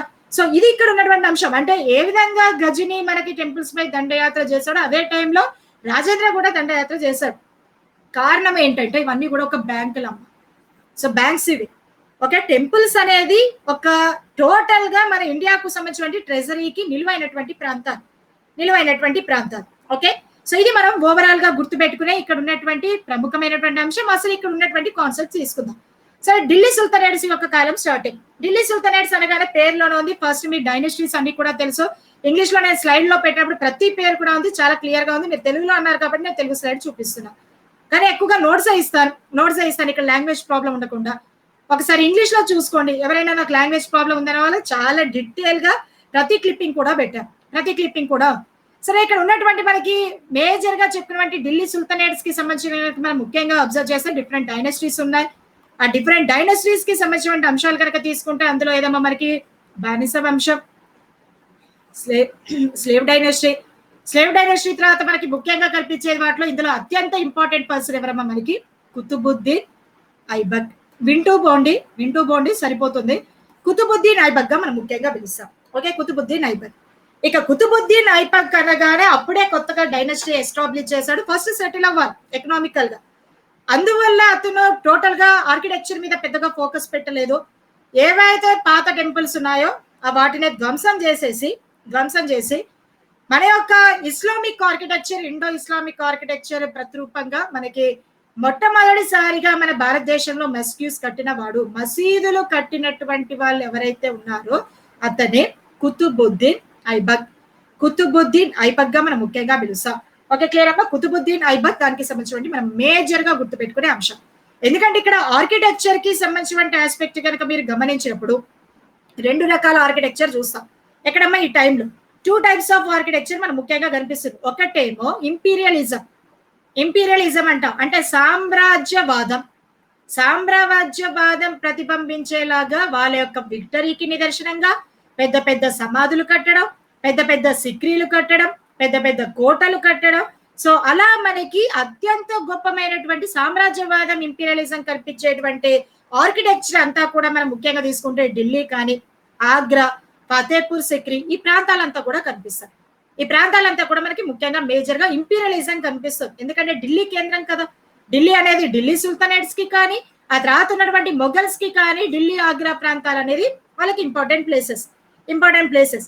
ఇక అదే విధంగా తీసుకుంటే ఇక మిగతా భారతదేశంలో మిడివల్ పార్ట్ అంతా కూడా తీసుకుంటే ప్రాంతీయ తత్వం కలిగినటువంటి మనకి ఏదమ్మా ఆర్కిటెక్చర్ అనేది మనం ముఖ్యంగా చూస్తాం. ప్రొవిన్షియల్ ఆర్కిటెక్చర్ మనం ముఖ్యంగా కనిపిస్తుంది. అది ఎక్కువగా అత్యంతగా బెంగాల్ ప్రాంతం కానీ, జాన్పూర్ ప్రాంతం కానీ, మాల్వా ప్రాంతం, అదేవిధంగా గుజరాత్, బహ్మనీ సామ్రాజ్యంలో చూస్తాం. ఎక్స్ట్రాడినరీ, అసలు కళ్ళు చెదిరేటువంటి ఆర్కిటెక్చర్ అంతా కూడా మనకి ఈ ప్లేస్ లో కనిపిస్తున్నాం. అసలు 2 కళ్ళు సరిపోవు. ఏది మనం జైపూర్ గనక తీసుకుంటే అక్కడ ఉన్నటువంటి మహల్స్ కానీ, రాణికి కేట్ కానీ, మేజర్ వీళ్ళు ఎక్కువగా వేటికి ప్రయారిటీ ఇస్తారంటే కోనేరు, బావులు, వెల్స్ అంటామా, వెల్స్ కి ఎక్కువగా ఐఆర్టీకి ప్రయారిటీ ఇస్తారు. ఫర్ ఎగ్జాంపుల్ మీకు మన కరెన్సీ నోట్ కనుక తీసుకున్న అక్కడ మీకు రాణికి కేట్ కనిపిస్తుందా లేదా? మీకు కనిపిస్తుంది కదమ్మా. మనం అక్కడ 100 రూపీస్ నోట్ కనుక తీసుకున్న మనకి రాణికి కేట్ కనిపిస్తుందా లేదా? సో అత్యంత ప్రముఖమైనటువంటి ఆర్కిటెక్చర్, దీని యొక్క స్పెషాలిటీ ఏదమ్మా ప్రాంతీయ తత్వం. అవసరమైతే ఇంకో సెషన్ చెప్పైనా సరే మీకు ఒక ఇండియన్ హిస్టరీ అంటే ఒక కమాండ్ ఉండాలి. ఏదో ఫ్యాక్చువల్ బేస్డ్ గా 10 మాటలు చదివేసుకొని పోతే మిస్టరీ అయిపోతుందమ్మా. ఒక సబ్జెక్ట్ మీద కమాండ్ రావాలి. వీలైనంత వరకు ఫ్రీ సెషన్స్ ఉన్నాయి కాబట్టి ప్లేస్ లో కాదు, ఇలాంటి వాటిలో నేను కవర్ చేస్తాను. అఫ్కోర్స్ ఇలాంటివి చెప్పినప్పుడు నాకు లైవ్ మినిట్స్ బాగా తక్కువ అవుతాయి, కానీ పర్వాలేదు. గ్రూప్ 2 MCQs పెట్టినప్పుడు ఉన్నంత డిమాండ్ దీనికి ఉండదు. అందుకని చాలా మంది ఎడ్యుకేటర్స్ MCQs పెడతా ఉంటారు. సరే, మనకు ఒక టాపిక్ రావాలి, ఒక కమాండ్ రావాలి. సరే, నెక్స్ట్ వెళ్దాం. సరే, మనకి సామ్రాజ్యవాదానికి సంబంధించి ఇదంతా కూడా మనకి ఢిల్లీ సుల్తానేట్ మొఘల్ చక్రవర్తుల కాలంలో అత్యంత గొప్పగా మనకి అభివృద్ధి చెందితే రసపుత్రుల యొక్క కాలంలో మనకి మేజర్ గా కనిపించేది ఏదమ్మా ఈ ప్రాంతీయ తత్వానికి సంబంధించిన ప్రొవిన్షియల్ ఆర్కిటెక్చర్ అనేది మనం ముఖ్యంగా చూస్తాం. Okay, clear. సో ఇది మనకి ఆర్కిటెక్చర్. సరే, ఇక్కడ మనం డిఫరెంట్ ఆస్పెక్ట్ లో కనుక మనం ముఖ్యంగా గమనించినప్పుడు కుతుబుద్దీన్ ఐబక్ యొక్క కాలంలో అనే యొక్క ఆర్కిటెక్చర్ ఎలా ఉంది? కుతుబుద్దీన్ ఐబక్ దగ్గర ఉన్నటువంటి ఆర్కిటెక్చర్ కనుక తీసుకుంటే నేను ఆల్రెడీ చెప్పాను. పెద్దగా లగ్జరియస్ ఆర్కిటెక్చర్ అయితే లేదు. అందులో భాగంగా మనం మేజర్ గా తీసుకుంటే ఇండో ఇస్లామిక్ ఆర్కిటెక్చర్ మొట్టమొదటిసారిగా మనకు మసీదులో కనిపిస్తుంది. ఆ మసీదే కవ్వత్ ఉల్ ఇస్లాం. ఇవి మనకి ఫ్యాక్చువల్ బేస్డ్ బిట్స్. కవ్వత్ ఉల్ ఇస్లాం గా మనం ముఖ్యంగా పిలుస్తాం. అవన్నీ కూడా PDF లో నేను పిక్చర్స్ పెట్టాను, ఒకసారి చూసుకో. ఇంగ్లీష్ PDF లో ఉన్నాయి. కవ్వత్ ఉల్ ఇస్లాం. కవ్వత్ ఉల్ ఇస్లాం గా మనం ముఖ్యంగా పిలుస్తాం. ఇది అంతా కూడా కవ్వత్ ఇస్లాం కి సంబంధించి కనుక మనం మేజర్ గా తీసుకుంటే ఇది ఒకప్పుడు హిందూ టెంపుల్ అమ్మ. హిందూ టెంపుల్ దాన్ని ధ్వంసం చేసేసి కవ్వత్ ఉల్ ఇస్లాం కట్టాను. నేను చెప్పాను కదా, డబ్బులు పెద్దగా ఖర్చు పెట్టడానికి వాళ్ళు ఇష్టపడట్లేదు. సో కవ్వత్ ఉల్ ఇస్లాం, కవ్వత్ ఉల్ ఇస్లాం మన భారతదేశంలోనే మొట్టమొదటి మనకి మసీద్ ఏదైతే ఉందో అది కట్టినటువంటి కుతుబుద్దీన్ ఐబక్. నెక్స్ట్ సెకండ్ మసీద్ అది వచ్చేసేదమ్మా అర్హద్దీన్ కా ఉన్నట్టుంది కదా, అర్హద్దీన్ కా జోప్రాగా మనం ముఖ్యంగా పిలుస్తాం. అర్హద్దీన్ కా జోప్రాగా మనం ముఖ్యంగా చెప్తాం. అర్హద్దీన్ కా జోప్రా ఏదైతే ఉందో ఇది వచ్చేసి మనకి సెకండ్. ఇది వచ్చేసి ఎక్కడ ఉందమ్మా, ఇది వచ్చేసి మనకి ఢిల్లీలో కనిపిస్తే ఇది మనకి అజ్మీర్. చాలా చాలా ఇంపార్టెంట్. అజ్మీర్ ప్రాంతంలో మనం ముఖ్యంగా చూస్తాం. అజ్మీర్ ప్రాంతంలో ఇది కూడా ఒక హిందూ టెంపుల్ ని ధ్వంసం చేసి కట్టినటువంటి ఆర్కిటెక్చర్ గానే మనం ముఖ్యంగా చెప్తాం.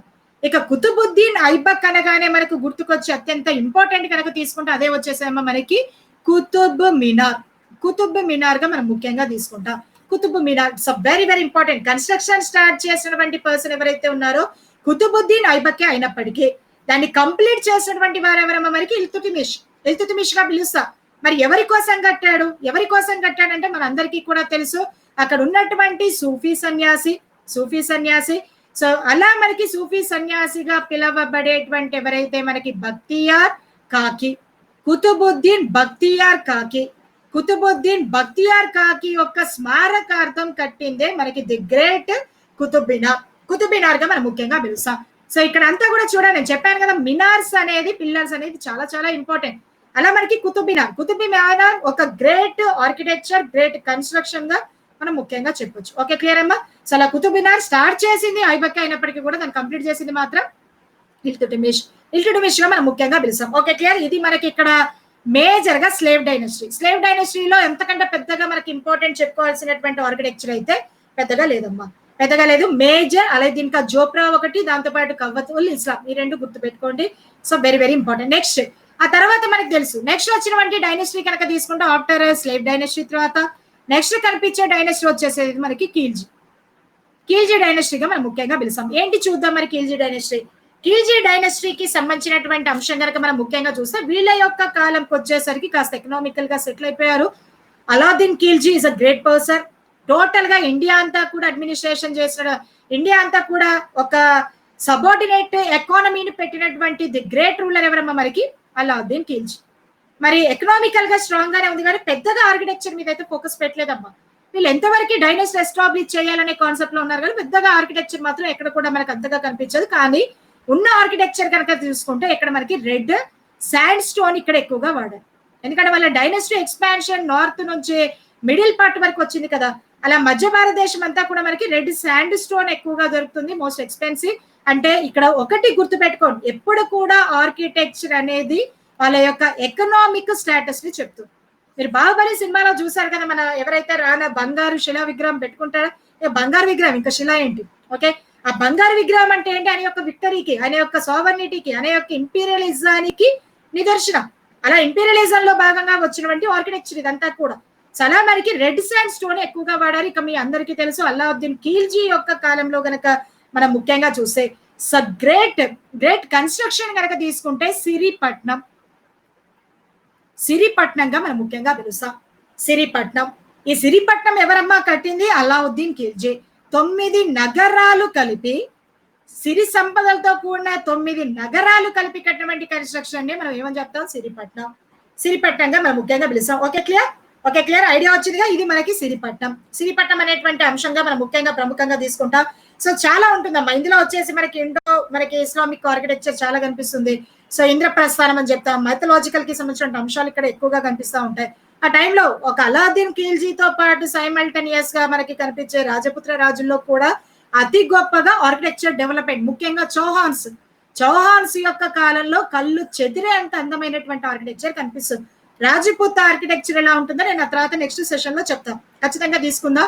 ఎందుకంటే టాపిక్ ని కంప్లీట్ చేద్దాం. అందులో పృథ్వీరాజ్ చౌహాన్ యొక్క కాలంలో వాళ్ళ ఆర్కిటెక్చర్ లో సంపాట్ స్పెషాలిటీ అనేది మనం ముఖ్యంగా చెప్పొచ్చు.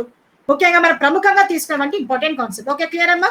సో ఇలా మనకి ఇక్కడ ఉన్నటువంటి వాటిలో అలావుద్దీన్ ఖిల్జీ యొక్క కాలంలో గుర్తుపెట్టుకునేటువంటి ఇంపార్టెంట్ ఏదైతే ఉందో సిరిపట్నం, అది కూడా మీకు పిక్చర్ పెట్టాను, ఫోటో ఉంది, అది ఒకసారి నేను లాస్ట్కి అంతా కూడా ఒకసారి చూస్తాం. ఓకే, ఒకసారి చూపిస్తాం. సో మనకి అలావుద్దీన్ ఖిల్జీ మసీదులు కూడా చాలా సార్లు కట్టించాడు, చాలా మసీదులు కూడా మనం ముఖ్యంగా మేజర్ గా చూస్తాం. ఆ తర్వాత మనకి అలావుద్దీన్ ఖిల్జీ తర్వాత తీసుకుంటే పెద్దగా ఆర్కిటెక్చర్ కనిపించదు. ఇక నెక్స్ట్ వచ్చినటువంటి డైనస్టీ ఏదమ్మా మనకి తుగ్లక్ డైనస్టీ అంటే మన భారతదేశాన్ని అంతా పరిపాలించినటువంటి గొప్ప రాజు. ఎకానమీ చాలా దారుణంగా కుదేలైపోయిందమ్మా, అసలు డబ్బులు లేవు, ఎందుకంటే యుద్ధాలకే ఉన్నదంతా ఖర్చు పెట్టేశారు.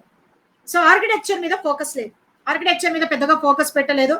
అందుకని వీళ్ళ యొక్క కాలంలో గియాజుద్దీన్, ఫస్ట్ మన ఫౌండర్ ఎవరు? గియాజుద్దీనే కదా, ఆ గియాజుద్దీన్ కాలంలో కనుక తీసుకుంటే, గియాజుద్దీన్ యొక్క కాలంలో కనుక మనం ముఖ్యంగా తుగ్లక్ యొక్క డైనస్టీలో మనం మేజర్ గా కనిపిస్తే ఏటవాలుతో కూడినటువంటి ఇలా ఉంటుందమ్మా, ఏటవాలు, ఓకే, స్లోప్, ఏటవాలుగా కూడుకున్నటువంటి ఆర్కిటెక్చర్, మనకి గోడలు కలిగినటువంటి ఆర్కిటెక్చర్ కనిపిస్తారు. అంటే వీళ్ళు మొత్తం కూడా ఇక్కడ ఏం వాడారంటే మనకి గ్రే శాండ్ స్టోన్ ఎక్కువగా వాడారు. గ్రే శాండ్ స్టోన్ ని వాడడమే కాకుండా అక్కడ కార్వింగ్ అదేవిధంగా బ్యూటీనెస్ కంటే ఎక్కువగా అది స్ట్రాంగ్ గా ఉందా లేదా అనే కాన్సెప్ట్ మీద ఎక్కువ ఫోకస్ పెట్టారు. చాలా అందంగా ఉంటుందమ్మా తుగ్లకాబాద్ దగ్గర, ఢిల్లీకి నియర్ బై ఉంటుంది. తుగ్లకాబాద్ దగ్గర మీకు ఇక్కడ కనిపిస్తాయి. ఈ వాస్తుకి నిదర్శనం అని చెప్తా ఉంటారు తుగ్లకాబాద్. ఆ తుగ్లకాబాద్ ప్రాంతంలో కనిపించేటువంటి ఏటవాలు గోడలు కలిగినటువంటి పీడిఎఫ్ లో ఉంది, ఇంగ్లీష్ పీడిఎఫ్ లో మీకు అక్కడ క్లియర్ గా ఉంది. ఒకసారి అక్కడ పిక్చర్స్ చూడండి, మీకు ఐడియా రావాలి అంటే. నేను ఎందుకు బ్రిటన్ గా చెప్తున్నానంటే అది మైండ్ లో ఎక్కువసేపు ఉంటుంది, పిక్చర్స్ చూసాక ఇంకా ఫిక్స్ అయిపోతుంది. ఓకే, ఏటవాలు గోడలు కలిగిన ఇలాంటి ఆర్కిటెక్చర్స్ ఉంటాయి.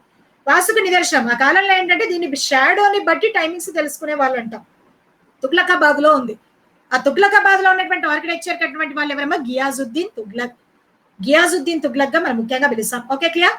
సో మనకి గియాజుద్దీన్ తుగ్లక్ అతని యొక్క కాలంలో కట్టిన గ్రేట్ ఆర్కిటెక్చర్ గా మనం ముఖ్యంగా ప్రముఖంగా చూస్తాం. ఇక మహమ్మద్ బిన్ తుగ్లక్ యొక్క కాలంలో డైనస్టీలో మనకు తెలుసు, పిచ్చి తుగ్లక్ యొక్క పరిపాలన చెప్తా పెద్దగా ఆర్కిటెక్చర్ లో అంత గొప్పగా కనిపించేటువంటి అంశాలు అయితే ఎక్కువగా కనిపించవమ్మా.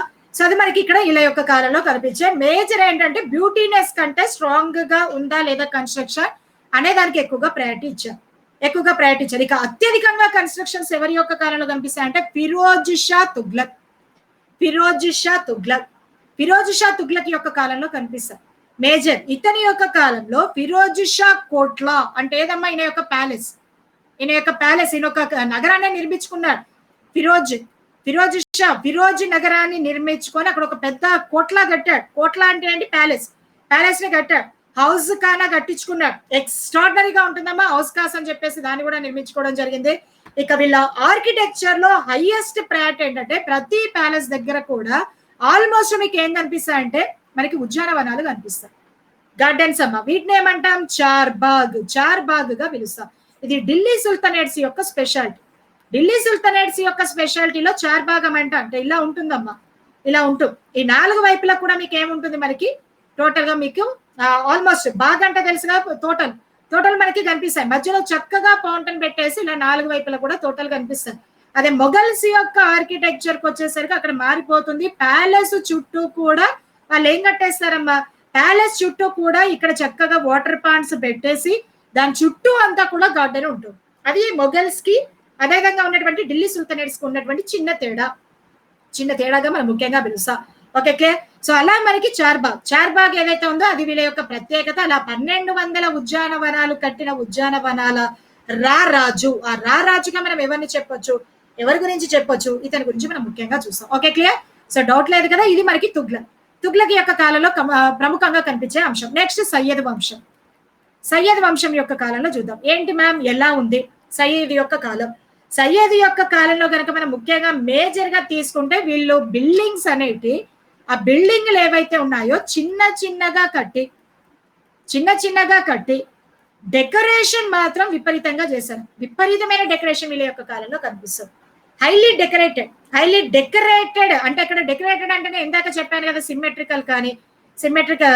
సిమెట్రికల్ గా ఉన్నటువంటి అంశాలు కానీ అలా లతలు, తీగలు, ఆ మసీదులంతా కూడా చాలా చిన్నగా ఉన్నా చూడడానికి చాలా అందంగా ఉంటాయి. అది ఎవరి యొక్క ఆర్కిటెక్చర్ యొక్క స్పెషాలిటీ అంటే టర్కీకి సంబంధించిన వాళ్ళ యొక్క ఆర్కిటెక్చర్ స్పెషాలిటీగా మనం ముఖ్యంగా పిలుస్తాం. మేజర్ టైల్ వర్క్ ఎక్కువగా ఉంటుంది. టైల్స్ అంటారు కదా, చాలా డెకరేటివ్ టైల్స్ ఎవరైతే ఉన్నారో వాడేటువంటి వాళ్ళు ఎవరైతే సయ్యద్ డైనస్టీగా మనం ముఖ్యంగా చెప్పొచ్చు. Okay, clear. సో ఇది మనకి సయ్యద్ డైనస్టీ, దానికి సంబంధించిన ఇంపార్టెంట్ కాన్సెప్ట్ లో మనం ప్రముఖంగా చూస్తాం. Next Lodi dynasty. Lodi dynasty Lodi dynasty ఇది చాలా చాలా ఇంపార్టెంట్, చాలా చాలా ఇంపార్టెంట్. మొట్టమొదటిసారిగా మన భారతదేశంలో ఇండో ఇస్లామిక్ ఆర్కిటెక్చర్ కి అత్యంత ప్రాధాన్యత, ఇండో ఇస్లామిక్ ఆర్కిటెక్చర్ కి ఒక విజువల్ గా అత్యంత ప్రాధాన్యతనిచ్చి డెవలప్ చేసే వాళ్ళు ఎవరైతే ఉన్నారో వాళ్ళే లోడీస్. లోడీస్ గా మనం ముఖ్యంగా పిలుస్తాం, ఎందుకంటే అప్పటికి డైనస్టీ వెల్ సెటిల్ గా ఉందమ్మా. వీళ్ళు ఫోకస్ అంతా కూడా ఆర్కిటెక్చర్ లో పెట్టారు. ముఖ్యంగా సికిందర్ లోడి ఇతను మోస్ట్ ఇంట్రెస్టెడ్ పర్సన్. ఆర్కిటెక్చర్ అంటే ఆయనకి చాలా ఇంట్రెస్ట్ ఉండడం వల్ల అసలు మనకి ఇస్లామిక్ ఆర్కిటెక్చర్ ఇండో మిక్సప్ ఇక్కడే కనిపిస్తుంది. అందులో అత్యంత ప్రముఖమైనదమ్మా డోమ్. ఈ డోమ్ లో అత్యంత ప్రత్యేకత ఏంటంటే బ్యూటిఫుల్నెస్ కి ఎక్కువగా ప్రయారిటిస్తూ డబుల్ డోమ్ ని పెట్టారు. అంటే అర్థమైందా? ఇది డబుల్ డోమ్. దీన్ని మనం డబుల్ డోమ్ అంటాం. నేను మధ్యలో దీన్ని తీసేస్తే ఎలా కనిపిస్తుంది? ఇలా ఉందా? ఇది డబుల్ డోమ్. మీకు ఒకసారి బిట్ అడిగారు కదా, మరి గ్రూప్ 2 లో కూడా అడిగారమ్మా. గ్రూప్ 2 లో కూడా అడిగారు, తాజ్ మహల్ యొక్క ఆర్కిటెక్చర్ యొక్క ప్రత్యేకత ఏంటని అడిగారు. ప్రత్యేకత ఏంటన్నాడు, అది డబుల్ డోమ్ అమ్మ దీని యొక్క ప్రత్యేకత. ఓకే, తాజ్ మహల్ యొక్క ప్రత్యేకత ఏంటంటే ఇలా డబుల్ డోమ్ అనేది కనిపిస్తుంది. డబుల్ డోమ్ స్ట్రక్చర్ కనిపిస్తుంది కదా, దీనిపైన మినార్ ఉంటుంది. డబుల్ డోమ్ అనేది దీంట్లో అత్యంత ప్రత్యేకమైనటువంటి అంశంగా మనం ముఖ్యంగా పిలుస్తాం. అలా లోడీస్ యొక్క కాలంలో మనం కనుక ముఖ్యంగా తీసుకుంటే అత్యంత ప్రముఖంగా ఆగ్రా సిటీని కట్టినటువంటి వాళ్ళు వీళ్ళేనమ్మా. లోడీలుగా మనం ముఖ్యంగా తీసుకుంటాం. జామత్ ఖానా చాలా చాలా ఇంపార్టెంట్ మసీద్. వీళ్ళ యొక్క కాలంలో మేజర్ గా చెప్పుకునేటువంటి జామత్ ఖానా. ఆ జామత్ ఖానా వీళ్ళ యొక్క కాలంలో మనం ముఖ్యంగా ప్రముఖంగా తీసుకుంటాం. Okay, clear. సో ఇది మనకి ఇక్కడ మేజర్ గా చెప్పుకునేటువంటి ఇంపార్టెంట్ అంశాల్లో అత్యంత ప్రముఖంగా చెప్పుకునే ఇంపార్టెంట్ కాన్సెప్ట్ అంతా కూడా లోడీ, ఢిల్లీ సుల్తానేట్స్ వాళ్ళకు సంబంధించిన ఆర్కిటెక్చర్ లో మనం ప్రముఖంగా తీసుకుంటాం. ఇంతవరకు అయితే డౌట్ లేదు కదా. ఇది ఢిల్లీ సుల్తాన్ల యొక్క ఆర్కిటెక్చర్. ఒక్కొక్కరి దగ్గర ఎలా ఉంది ఆ వేరియేషన్ అనేది ఇండో ఇస్లామిక్ ఆర్కిటెక్చర్ రాసినప్పుడు మీరు ఒక ఆన్సర్ రాయాలనుకుంటున్నారు గ్రూప్ 1, దీన్ని షార్ట్ కట్ లో పక్కన చిన్నగా ఇలా మ్యాప్స్ అయితే ఖచ్చితంగా వేయండి అమ్మా. థియరీ ఇది సరిపోతుంది, కానీ మ్యాప్స్ ఉండాలి. చిన్నగా అలా వేసేయండి, ఇలా చిన్నగా బాక్స్ పెట్టేసి ఆ బాక్స్ లో మ్యాప్ వేసేయండి. అది మీకు పర్ఫెక్ట్ ఆన్సర్ అవడానికి అవకాశం ఉంటుంది. సరే, ఓకే. ఇక నెక్స్ట్ వచ్చేసి ఏమన్నా మనం ప్రావిన్షియల్ అన్నాం. ఆ ప్రావిన్షియల్ కి సంబంధించిన ఆర్కిటెక్చర్ కనుక మనం ముఖ్యంగా చూస్తే ఆ ప్రావిన్షియల్ ఆర్కిటెక్చర్ ముఖ్యంగా ఎక్కడమ్మా మనకి బెంగాల్ ప్రాంతం కానీ, గుజరాత్ కానీ, జైపూర్ ప్రాంతం, బీజాపూర్ ప్రాంతం వీటిలలో కనిపిస్తూ ఉంటాయి. అంటే ఇండియాలో ఢిల్లీ ప్రాంతం ఒక ఇంపీరియలిజం దాని పక్కన పెడితే మిగతా ప్రాంతం, ఎందుకంటే ఢిల్లీ సుల్తానేట్స్ యొక్క కాలంలో అల్లావుద్దీన్ ఖిల్జీ ఆల్మోస్ట్ ఇండియా అంతా కూడా ఆక్యుపై చేశారు. ఆల్మోస్ట్ ఉత్తర భారతదేశం అంతా కూడా వాళ్ళ యొక్క పరిపాలన కిందనే ఉంది. మరి అలాంటి టైంలో మనం ఒక ప్రావిన్షియల్ కి సంబంధించిన ఆర్కిటెక్చర్ ఎలా ఉంది? అందులో మనకి బెంగాల్ ఆర్కిటెక్చర్ కనుక మనం గమనిస్తే బెంగాల్ ఆర్కిటెక్చర్ కి సంబంధించిన అంశాలు గనక మనం ముఖ్యంగా చూస్తే ఆ బెంగాల్ ఆర్కిటెక్చర్ లో మనం గుర్తుపెట్టుకునేటువంటి అంశం ఏంటంటే ఇక్కడ ఉన్నటువంటి ఇండో ఇస్లామిక్ ఆర్కిటెక్చర్ లో చాలా చేంజ్ ఉంటుందమ్మా. మీకు ఢిల్లీ ఆర్కిటెక్చర్ కి బెంగాల్ కి చాలా తేడా ఉంటుంది కన్స్ట్రక్షన్. అందులో ఎలా ఉంటుందంటే బెంగాల్ ప్రాంతానికి సంబంధించి కనుక మీరు అబ్జర్వ్ చేస్తే ఇలా ఉంటుంది. Okay, clear.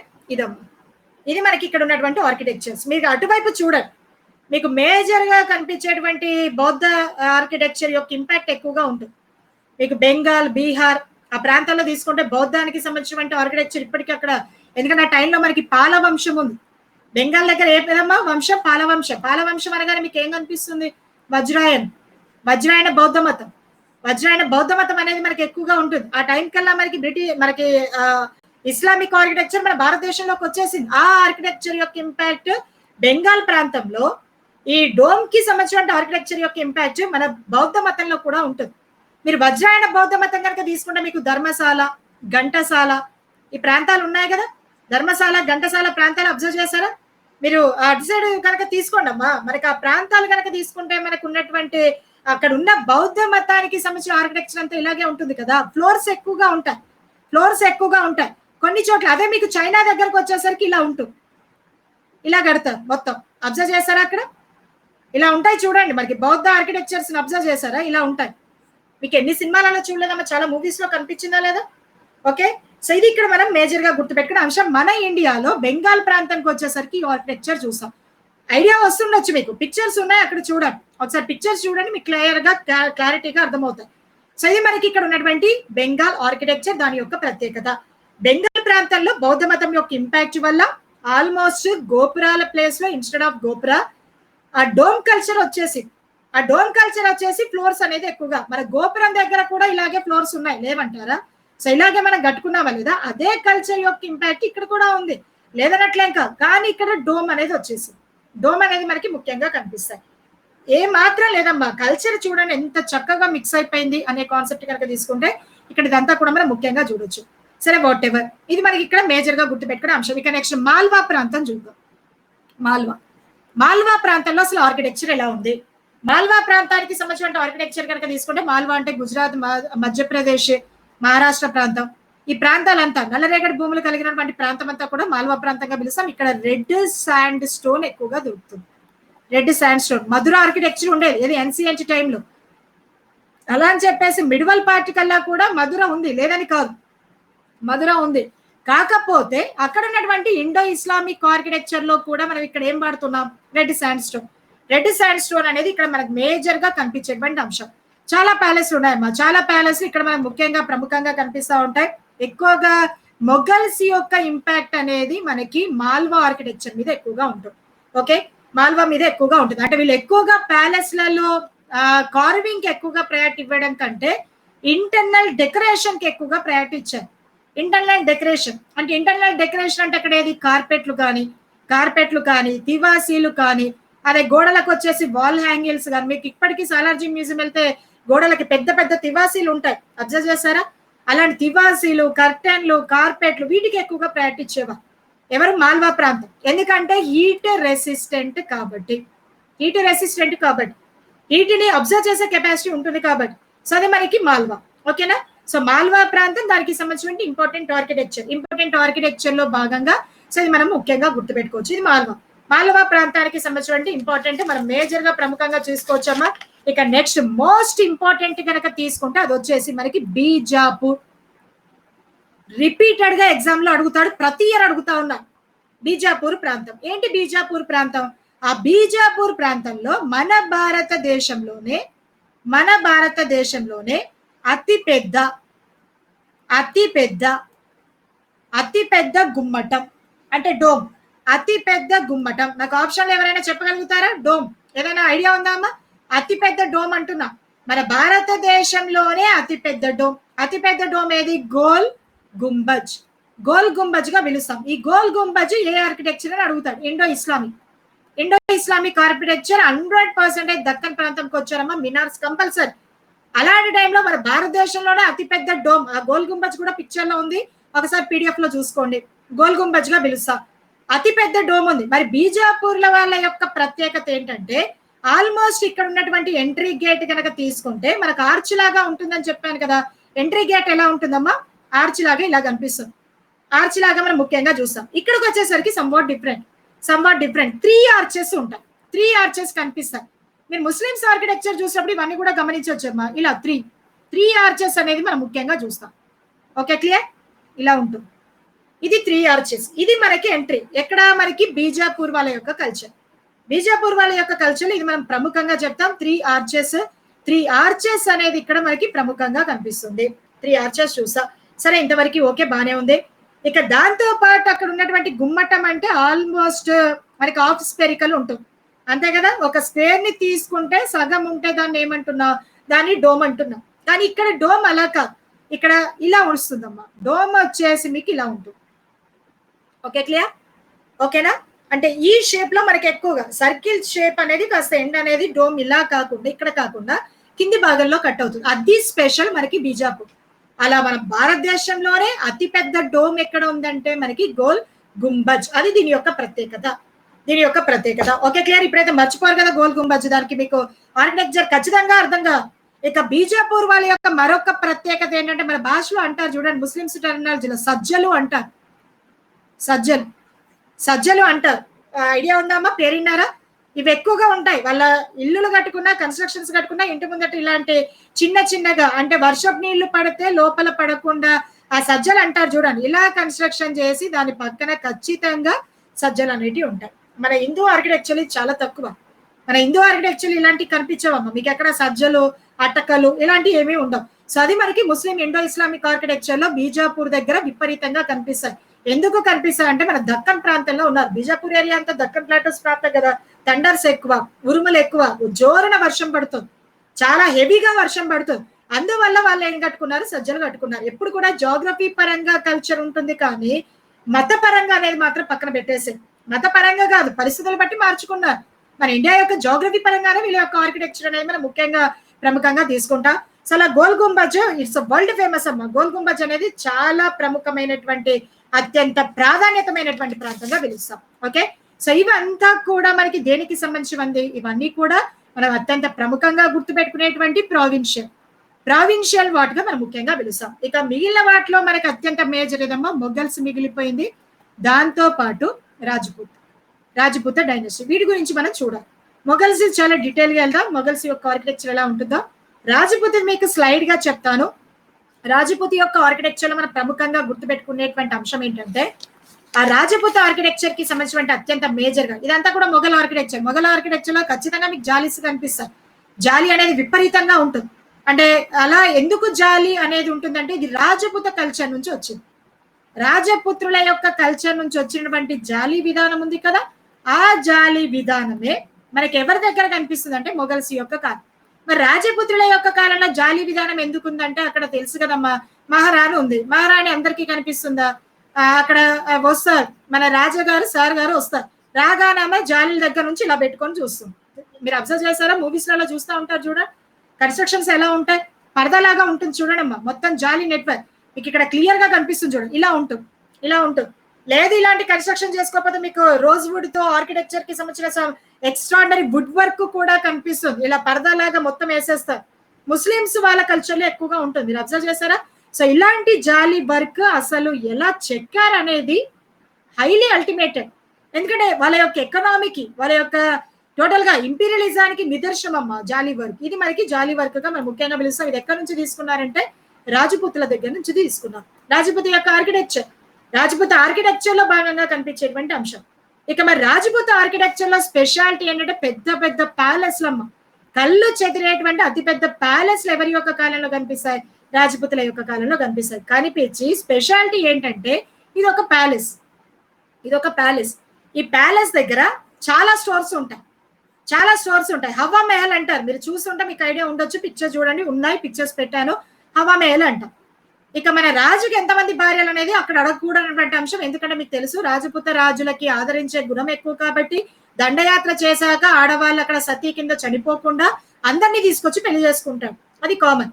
ఓకే, అది రాజపుత్ర. అదే మనకి ముస్లింస్ యొక్క ఇన్వాజన్ జరిగింది, ముస్లింస్ కూడా ఆ విధంగానే పెళ్లి చేసుకునేటువంటి నికా చేసుకునేటువంటి అవకాశం ఉంది కాబట్టి రాజపుత స్త్రీలు అందరూ కూడా ఒక రాజు చచ్చిపోయినా కొన్ని వందల మంది వేల మంది జోహార్ చేసేవారు. ఐడియా ఉంది కదా, ఆత్మార్పణ, పద్మావతి మూవీ మీరు అబ్జర్వ్ చేస్తూ ఉంటారు కదా. సో జోహార్ చేసేటువంటి భయంకరమైన కల్చర్ ఉందాం, సరే పక్కన పెడదాం. ఈ రాజస్థాన్ కి సంబంధించినటువంటి రాజపుత ఆర్కిటెక్చర్ లో ప్రత్యేకత ఏంటంటే కంపల్సరీ వరండాలు ఉంటాయి. అర్థమైందా?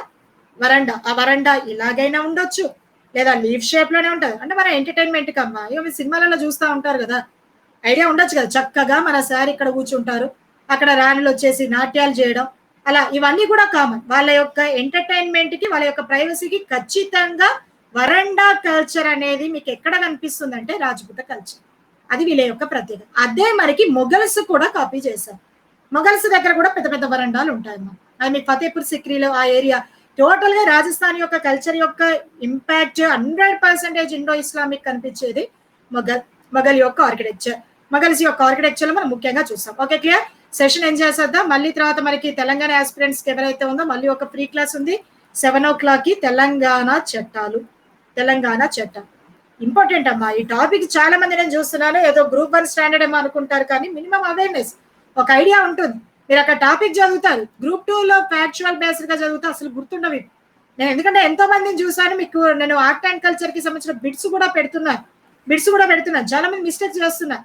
కారణం ఏంటంటే రీజన్ అది. టీఎస్సీ హిస్టరీ క్లాసెస్ చెప్పండి. నేను ఖచ్చితంగా చెప్తానమ్మా.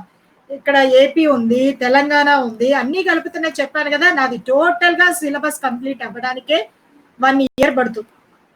1 year డౌటే లేదు. ఎందుకంటే డీటెయిల్ గా వెళ్తున్నాను కాబట్టి.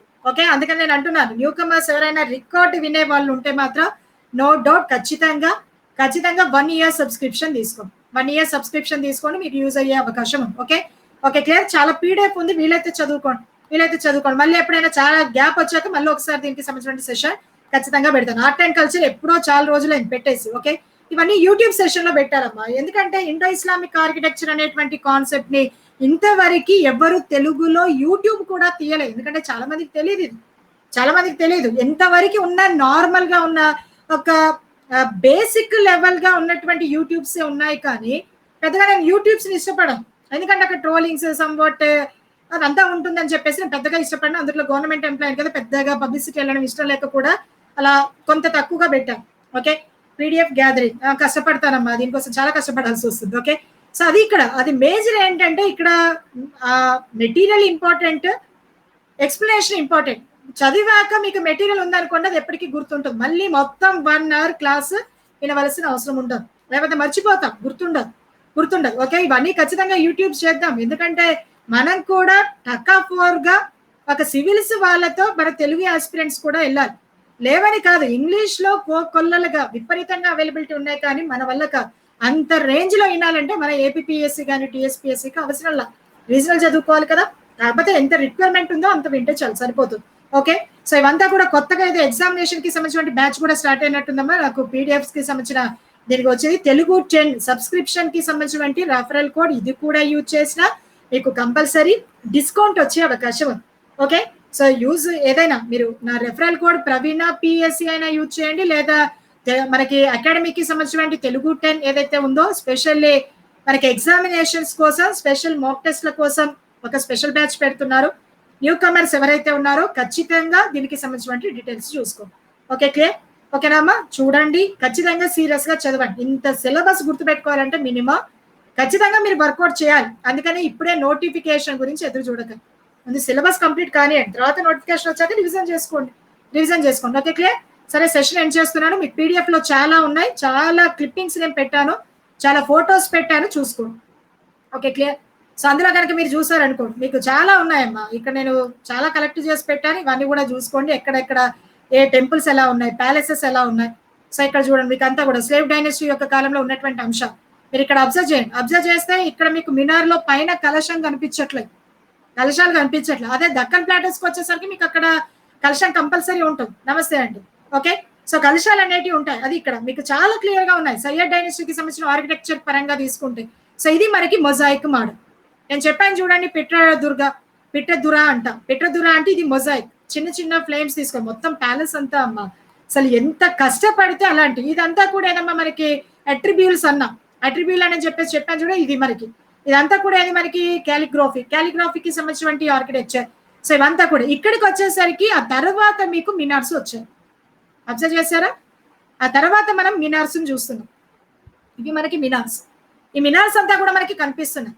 ఈ మినార్స్ యొక్క ప్రత్యేకత ఏంటంటే వాళ్ళకి అర్థమైపోయింది, మన కన్స్ట్రక్షన్స్ కట్టాం కానీ ఇక్కడ నిలువాలంటే ఖచ్చితంగా మినార్స్ పెట్టుకోవాలని చెప్పేసి మన హిందూ ధర్మశాస్త్రానికి సంబంధించిన ఆర్కిటెక్చర్ ని ఫాలో అయిపోయారు. అది ఇక్కడ మనం ప్రముఖంగా గుర్తుపెట్టుకోండి. చూడండి, ప్రతి దాంట్లో కూడా మీకు మినార్స్ ఉన్నాయి, కనిపిస్తున్నాయా లేదా? ఇవంతా కూడా మినార్సే కదా. ఎందుకంటే బ్యాలెన్స్ కావాలి. ఫర్ ఎగ్జాంపుల్ తాజ్మహల్ ఉంది, తాజ్మహల్ కట్టేటప్పుడు ఉత్తర భారతదేశంలో కట్టారు. కట్టగానే కన్స్ట్రక్షన్ చేసినప్పుడే చెప్పారు, అయ్యా బాబు మీరు యమునా నది తీర ప్రాంతాల్లో కడుతున్నారు, అక్కడ అంతా కూడా అల్వికి సాయిల్ ఖచ్చితంగా ఎర్త్ కేక్స్ ఎక్కువగా వస్తుంది, కోట్లు పెట్టి ఖర్చు పెడుతున్నారు, భూకంపం వచ్చిందంటే మొత్తం పోతుంది అని చెప్పి బ్యాలెన్స్ చేయడం కోసం 4 మినార్లు కడుతున్నారు. అంతేకాని ఇది మత ఆచారం పరంగా తీసుకోకండి అమ్మా. మతం పక్కన పెట్టండి కొంతకాలం. ఇంత మనం ఈ గ్రూప్ లో ఇంత చదువుతున్నామంటే అట్లీస్ట్ మినిమం ఉండాలి. సో మనకి మొఘల్స్ నేను మళ్ళీ తర్వాత చాలా డీటెయిల్ గా తీసుకుందాం, అక్కడ డీటెయిల్ గా ఎక్స్ప్లెయిన్ చేసుకుందాం. ఓకే, మన ప్లేస్ లో కూడా ఉన్నాయి కదా. చూడండి, ప్రతి దాంట్లో మీకు మినార్స్ కనిపిస్తాయి. మీకు స్టార్టింగ్ లో అబ్జర్వ్ చేస్తే మీకు అక్కడ కనిపించలేదు. హుమాయూన్ టోంబ్, ఇవన్నీ చాలా బాగుంటాయి అమ్మా. వీటన్నిటి గురించి డీటెయిల్ గా మళ్ళీ ఎక్స్ప్లెయిన్ చేసుకుందాం. ఓకే, సెషన్ ఏం చేస్తున్నారు, మళ్ళీ మనకి ఈవినింగ్ 7 o'clock ఒక class. Okay, clear. Okay clear. ఇక తర్వాత ఎవరైతే ఓల్డ్ స్టూడెంట్స్ ఉన్నారో మోడర్న్ హిస్టరీకి సంబంధించి 2-3 డేస్ అయ్యాక మీరు కూడా జాయిన్ అవ్వండి. ఎందుకంటే 1934 తర్వాత మీరు వినలేదు 1934కే ఫస్ట్ సెషన్. ఆ తర్వాతది కూడా ఖచ్చితంగా కంప్లీట్ చేసేసుకోండి. పర్ఫెక్ట్ పోస్ట్ ఇండిపెండెన్స్ కూడా మీకు కంప్లీట్ అయిపోతుంది. ఓకే క్లియర్ అమ్మా. సెషన్ చేసేద్దాం. Okay bye.